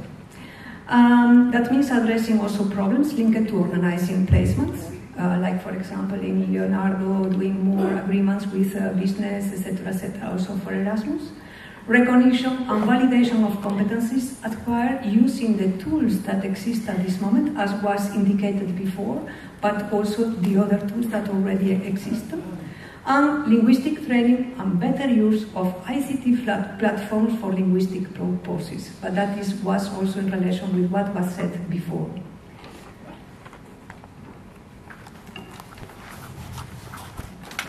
Okay. Concerning the key action 2, institutional cooperation. Idea, modernizing education through cooperation. That means first group is partnerships between education institutions, between education institutions and other institutions, youth institutions, training institutions and other actors.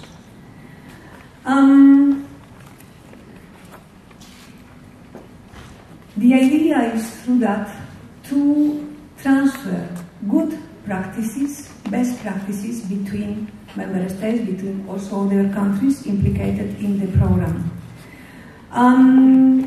That means you can see in the key issues, the first two that more or less answer to this first bullet point, but answer also to the others, strengthen transnational cooperation and link mobility and cooperation activities to have more systemic organizational personal impact. And in this way, for example, if we talk about the school sector, here normally, and that is in the discussion, but normally will be what is the school partnerships, what is regio, what is the class exchange, and what is pupil mobility. Why not in the key action 1? Because the pupil mobility, for example, because I know that this question comes a lot of times, is because it's the result of a cooperation between schools. And that is why because that will help this cooperation between schools, we consider and we are looking for that here between this key action 2. Large-scale cooperation between education and business. Alliance, that means structured partnerships between higher education institutions and business to develop what? Innovative ways of producing and sharing knowledge, foster entrepreneurship, deliver new curricula and qualifications. but also sector skills alliance, that means our sectoral projects between business and education and training providers to create new sector specific curricula to develop also the same innovative ways of vocational teaching and training, and also use of recognition tools. What is also very important is, and is part of what is Erasmus for All, connecting students and staff via web platforms like eTwinning. The eTwinning is a success because that allows teachers to discuss, to do projects, to exchange, to be training, to provide kits, etc., etc. A lot of activities that are very relevant for teachers, but also for pupils. But the idea is this success of eTwinning will translate for others. And that, for example, I know that for Grundig, for adult education, they are trying to develop another platform like EPAL, and we will see in the future for the others. And last, that is very important, helping modernization of universities in third countries. That means that is international cooperation. That means the funds that at this moment are paid in other DGs for this international cooperation will be put all together in this new program. Okay, cooperation, that means with third countries, building on experience of Tempus, on Erasmus Mundus, to improve the quality, the relevance and the governance of higher education through what? International consortia. Good. Key action 3, support for policy reform. The idea is to help member states to modernize education through this policy support. That means, as you can see here, support implementation of the Union policy agenda on education, training and youth, Europe 2020, Education and Training 2020, EU Youth Strategy, through what? Open method of coordination. That means, as you know, is the policy exchange between member states, etc., with the coordination of the Commission, in which we are discussing several subjects that are very relevant. For example, I will indicate for school education, like for example, for teachers' education, for early school living, for early childhood education and care, for masters and science, etc., etc. And for literacy, we have a high-level group on literacy with members of the member states, participants of the member states, in which we are discussing the main issues concerning this aspect. Okay, second point is development and promotion of European-wide tools to assess and recognize skills. That means the idea is to increase the support for the EU tools.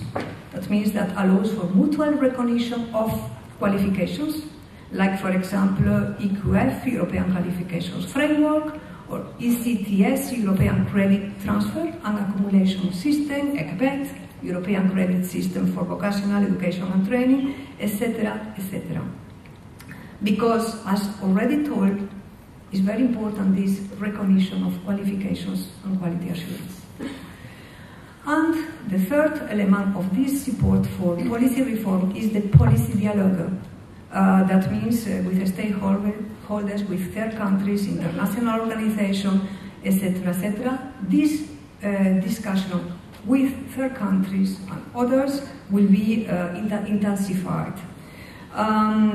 And that means for that there is a very big discussion internally for other DGs that are in charge of EU external policy priorities. Good. And what is new for schools?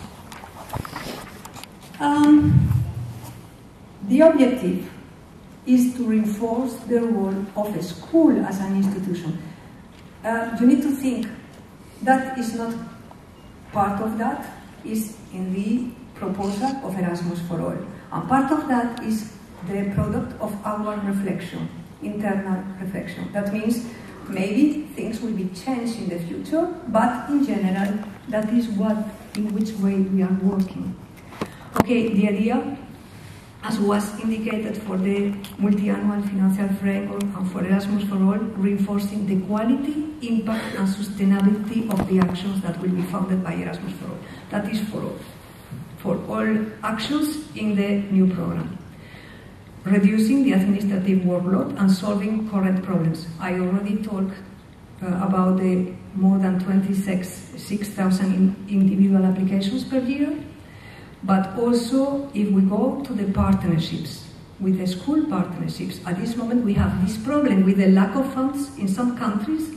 That means that we will have lost partners or partners that become ineligible. Why? Because a partnership, as you know, is done with several schools in different countries. But if one or two countries don't have enough budget, lack of funds, at this moment the partnership, even if it's a very good quality, cannot be accepted. That means we are discussing internally, but also with national agencies, in which way that can be solved in the future.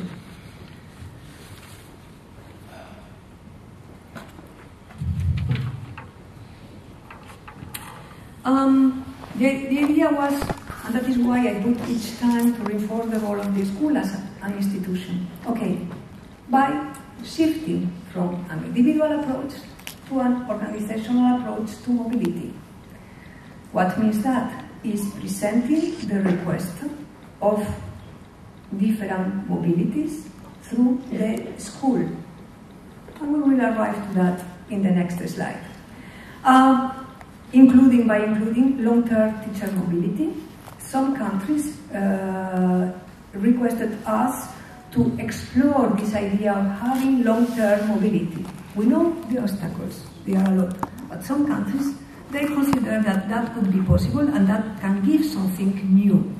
Okay, that means we launched the feasibility study about which you were informed yesterday, and you were requested, if it's possible, to answer to the questionnaire that is online by our ECORIS colleague representative.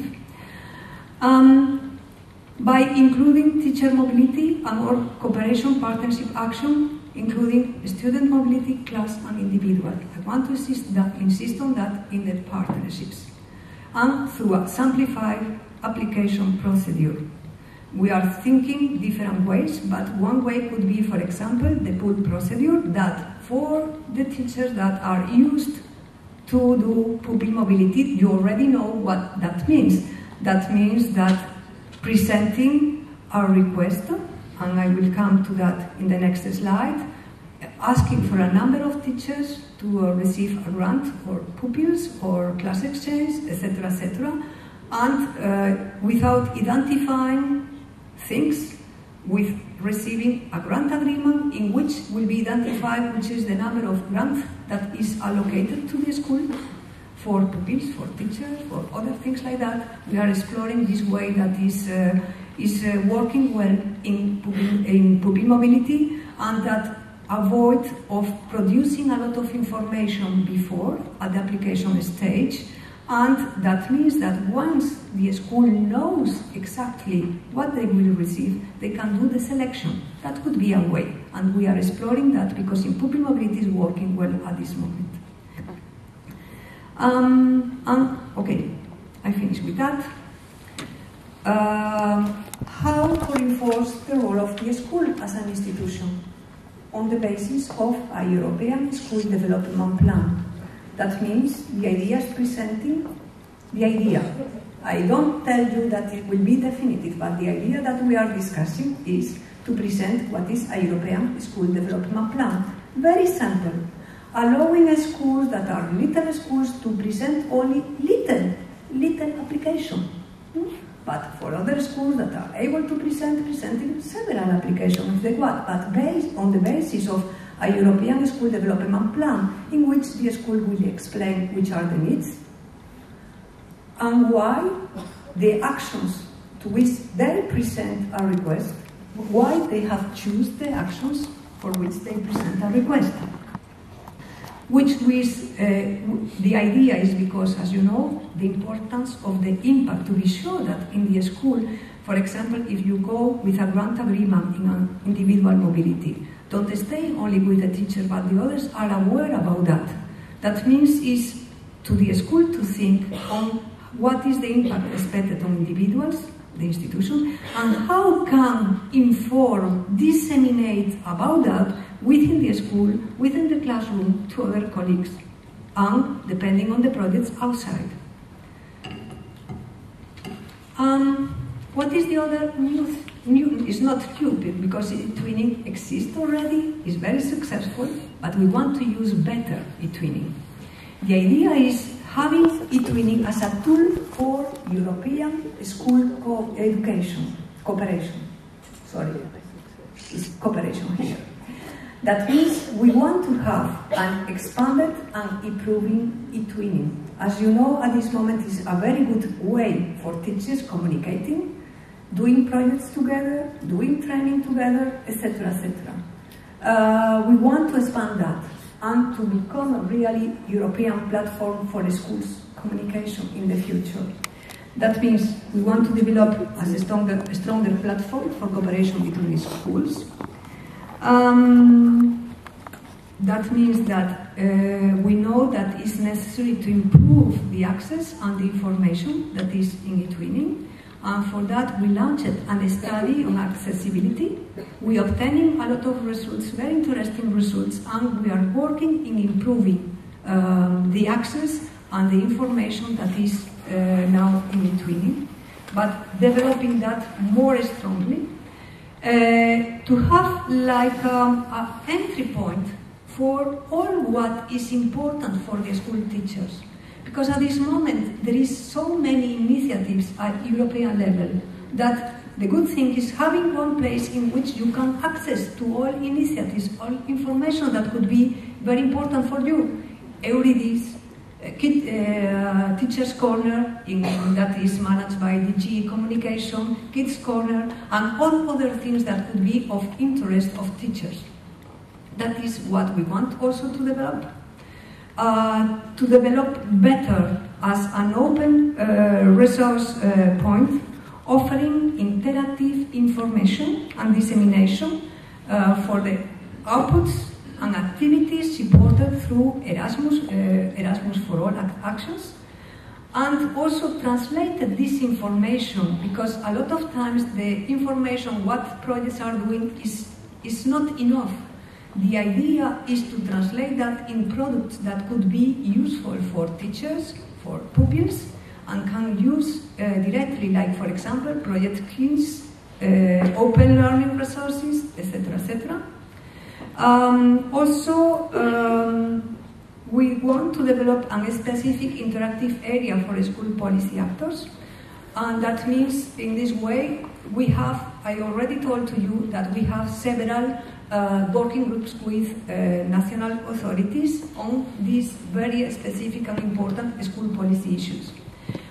We want that a part in e-twinning will be dedicated to these policy actors. They can use that in the working groups to exchange documents, to do discussions, forums, etc., etc. But also that we want to establish is a link with the rest of e-twinning. That means, for example, if the policymakers want to present a document for consultation or ask for the teachers for opinions, they will be able to have a place in which they can put this document or this consultation like that up to the teachers to go that and to use and be able to participate in this policy dialogue. That is our idea. That is completely new, and we will try to develop also. The international perspective. Okay, it's an external window, and you were discussing in the workshop before, for European teachers to network and cooperate with teachers in other parts of the world. Only to you to know that we are developing e-twinning, a parallel e-twinning, but is part of e-twinning, with Eastern partnerships, but also with Tunisia and Egypt, That it means is in collaboration with the DG enlargement and DG enlargement, with relations, external relations, DG external relations, where they requested that because these countries requested using also e-twinning, and we have arrived to an agreement, and you will see in one moment that these countries, teachers from these countries, for schools that we asked them to choose, to select, that will be able, and you can collaborate with them through e-twinning. Also, that means we know that there are other countries that are very interested. Schools in United States, Canada, and Australia, and other countries are very interested. We need to think about that. I become after how we are thinking on that. That means this international perspective will be developed in the new e-twinning, and also a significant expansion of teacher education opportunities. That means with more online courses, lectures, learning events linked to other in-service training activities under the program, providing in general a motivating learning environment. And we will have next year to work on that. Okay, and how we are discussing all of that? Because it's very important. We have created two consultation, that means two consultation groups with national agencies, national support services e-twinning, stakeholders, European Association of Teachers, etc., etc. That were created in February 2012. We had until now 4 meetings. One of the consultation was in this strategical institutional approach, and the second is e-twinning as a tool for school cooperation, in which we were discussing how to do that. For example, for e-twinning, how we can do that to preserve what is important in e-twinning at this moment, the trust of teachers to be able to work in e-twinning, but at the same time developing other things in a way that this main important fact of e-twinning will be conserved or kept. Discussion also with, we had discussion with national agencies in our sectoral meeting of April, and we will have discussions on that in another meeting that we will have in June 2012. And, for example, discussion with you today during this conference to have opinions and advice on innovations for the school sector under Erasmus for All. I can't ask you for other sectors because I am not working in other, and that means only for the school sector. Okay, and what are the steps, more or less, to give you more or less? The idea of the adoption by the Commission was in 23 November of the regulation, 23rd November 2011. The consultation with Council and Parliament is during 2012. The idea is having the potential date of adoption end 2012, early 2013, and the entry into force is more or less what is fixed is January 2014. I hope that with all the discussions we will arrive to that. The only thing that I forgot to tell you is one little thing. Sorry, it's because I was not with what I wrote here. Concerning the increase of the budget, is the only thing that I forgot to tell you. Okay, in Erasmus for All, it proposed an increase of the budget allocated to education and training, more or less is more than 72% for Erasmus for All in relation with what is now the budget of LLP and the other programs that are linked to that, and that will cover, as I already told you, what are in the other programs, education programs, and that was managed by other DGs. Okay, more or less is more or less like 15 billion.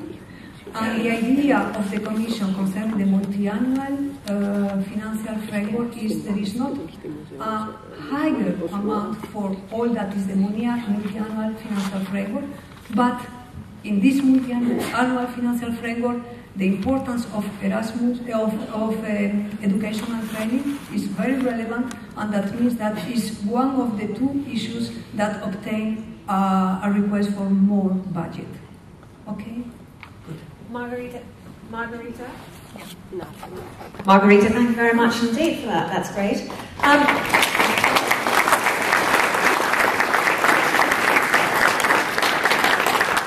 So that should put you in the picture about what's going to happen. Now, the next stage is we are having a consultation with you are the stakeholders. We want your views, we want your questions, and we want your concerns. Now, what we have are 3 questions. And the first one, in the European Commission proposal, the focus is on the shift from an individual to an organisational approach. Individual teachers will no longer apply for the mobility of grants. Rather, the school will be the applicant based on the European School Development Plan, as this will help create ownership of the Erasmus for All programme and reinforce the role of the school and the impact of the action. Basically, there's so many applications coming in, they need to streamline them in a better way. What problems may arise? How can national agencies and the Commission help schools to assume a more strategic role? So it goes not an individual applying any longer, but a school applying. Okay? What problems may arise? How can national agencies and the Commission help schools assume a more strategic role? Any thoughts, any questions for Margarita on that one? Lady there in the pink blouse. Let's get a microphone there. Any more hands up so we get the microphones ready? Okay? You stand up and tell us who you are and where you're from. That's great. Hello, I'm Susie from the Belgian French-speaking agency, Comenius. And my question is, what about the teachers who are unemployed, jobless, who are not attached to a school? Will they still have an opportunity to apply for training? Good question, Margarita. What about the teachers who are unemployed, not part of a school? Can they still apply for training? Oh, we need the microphone on the table. Is okay? Okay, good. At this moment, it's not clear indicated, really. It's something that we need to think on that. And that is why this consultation, because I note all elements, and we know this problem concerning the teachers. I assume that you do want teachers in that position to be able to apply. Yes, of course. Okay. Yeah. So that's a point being put forward. You do not want to forget about teachers who are unemployed and not part of a school. You want them still to be available and eligible for these plans. I take it there's general support for that in here, yes? Yes? Okay. Another point, another question? Yeah. 2 ladies here, one behind. Yeah. Over here. Thank you. And I need another microphone down here too, please. We've got lots of questions. Yeah. Yes, my name is Sarah Lindner. I'm from Austria, and I have a question about the Comenius application. What will change? Because we applied as a school for the Comenius Multilateral School Partnership. So what will change? Anything will change? No. No. In general, no. The only thing is because we are trying to do a more lump sum approach, similar for all programs, but what is school cooperation normally will not change, but will follow the fund as will be fixed for the action for all programs, for all sectors, for all activities. Okay? Okay. That means could be a change, but I can't tell you at this moment because we are waiting that the financial regulation will be approved, because maybe to tell you that at this moment, for example, if you take Comenius Radio, there is a mixture between lump sums and what is real expenses. And we want to change that, but depending on how will be the amount, the maximum that will be fixed for example, a lump sum in the financial regulations, we will change in one way or another. It means we are waiting for that, decisions on that. Okay, lady in purple first, yes? Yes, I'm Luisa from Italy. You spoke about the Comenius individual pupil mobility as an example of something which works well. It works as a project, but the amount of paperwork for the schools and the teachers is huge. It's with my partner, we had 3 students going and coming. But for instance, she doesn't want to go on with the project. We have been approved for the 2nd year, but we are thinking of stopping because the amount of forms to be filled in, of paperwork, or of deadlines is awful. Oh, so obviously one of the points you would make is if there are any changes, we want less paperwork. Yeah. I take it that's generally approved as well? Yes. Yeah. Okay, and noted. Lady here in the red scarf? Yes. I have questions. I don't know what idea, what perception I should put on the future of international courses.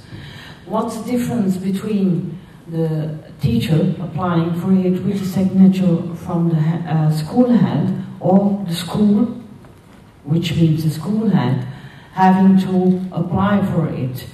I think that's very difficult for a school head to come up with his teacher's motivation and so on.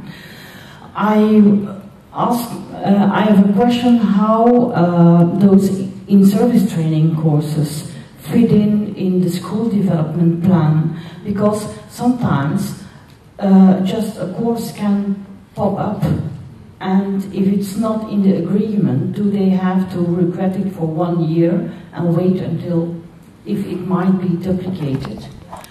And thirdly, why individual pupil mobility is in cooperation. I would have the idea that in a simplified program, that mobility would be mobility and not part of international cooperation. Okay, Margarita? Okay, good. The problem is in the new program, is a mixture in your question, because what is now the fact of identifying courses now, that the idea in the future will not to identify. The idea is, okay, there are requests maybe for 3 teachers in a school that they want to have a course or an activity, professional activity in other country, etc., because we'll be not only following the courses, we'll be doing, for example, job shadowing, could be doing working in another school, etc., etc.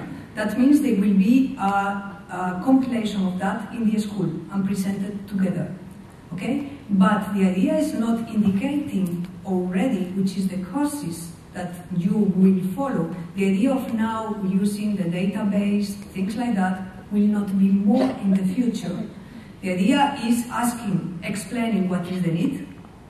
That means that will be solved through following a training course, doing a job shadowing, etc., explaining the idea, asking for 3, 4 mobilities, and obtaining a grant agreement with the number of mobilities that the school can obtain, and during a period of, and that is in discussion now, of 1 year, for example, is possible or more.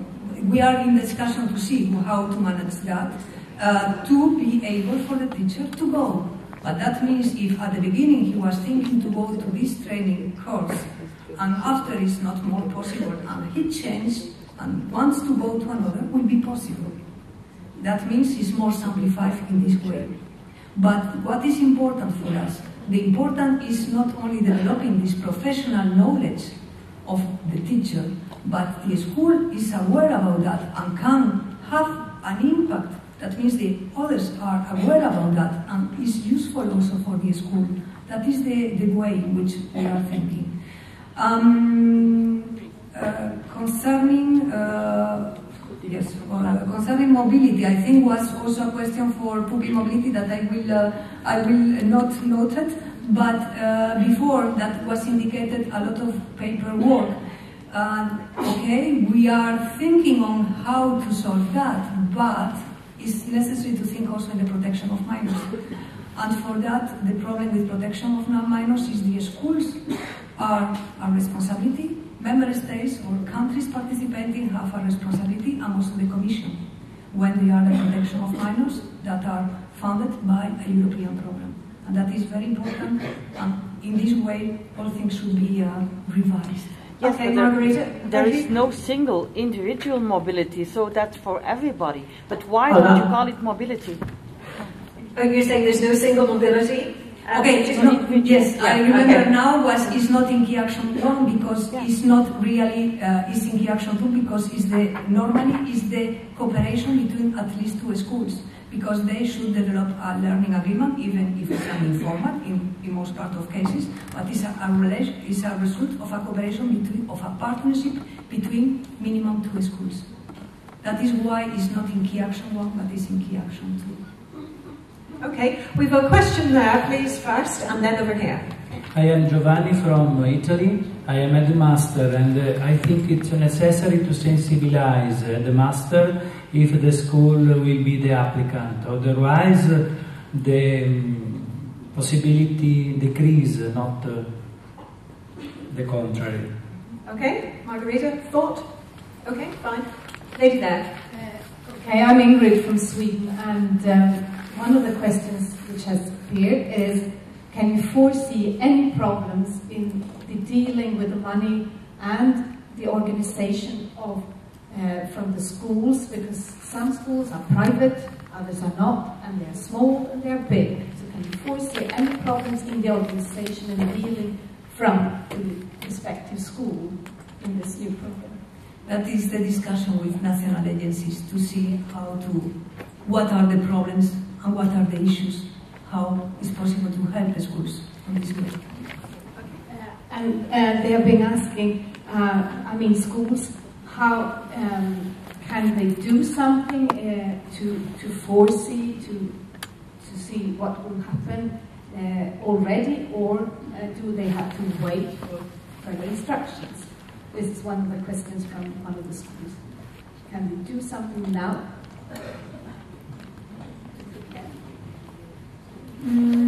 I don't understand very well the question, sorry. Because at this moment, in the most part of countries, they are requests, they are grants that are managed, maybe sometimes in a difficult way or not, but in principle, I don't see what is possible to do now. I don't know what is possible to do in the future. That is part of looking for which are the problems, and that is part of the discussions with the consultation group, etc., and with national agencies, what are the problems, how is possible to do something in the future. But it's very difficult for a school changing what is in the national legislation. Okay. We can't introduce this. All right, okay, we'll take another question there, and I know there are lots of hands going up. We had actually planned for 3 questions to prompt reaction. I'm not sure whether we really need them because they're certainly coming forward. Lady there with the specs, gentleman with the blue shirt is another one, gentleman in the front row, lady in the red, and lady there. Okay, so we've got quite a few. Let's rush through.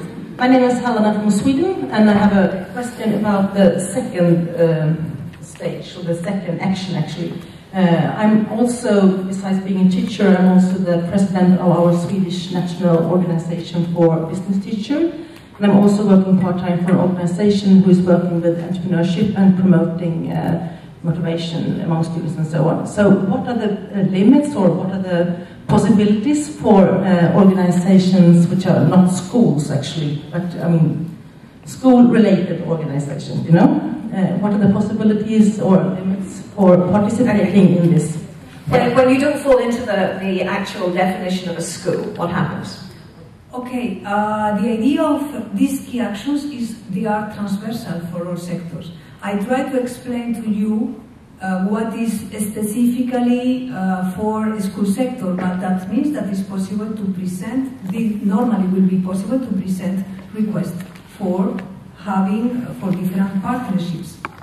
I try to explain to you that school cooperation could continue in the future, but it's possible and will be open to have other organizations, like is the case, for example, for radio or others, etc., etc. That means it's an action, partnership, key action too, that is for all sectors, and some schools can continue doing as it is now, but it's possible to do also other type of partnerships.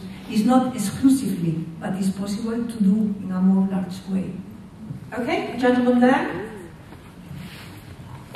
My name is Brendan from Ireland, and I noticed you have increases for higher level students, for people in business, for youths, for people doing master's degrees. But my question is, will this be at the expense of pupils in primary and post-primary schools? Thank you. The question I didn't understand very well, sorry. The budget has increased for third level students, people doing masters, business exchange, youth. Will this increase be at the expense of primary pupils and post-primary pupils? Okay. For what means a school sector is increased also. Is really increased, and that is true in the regulation you can see for higher education, but also there is an increase for what is the school education. And that is foreseen, and you can see in the regulation. Okay, I don't know where the second microphone is. Yep, who's got it? Okay, the lady in the red there needs it, and the lady behind. Okay, can we get the microphones over there, Ted?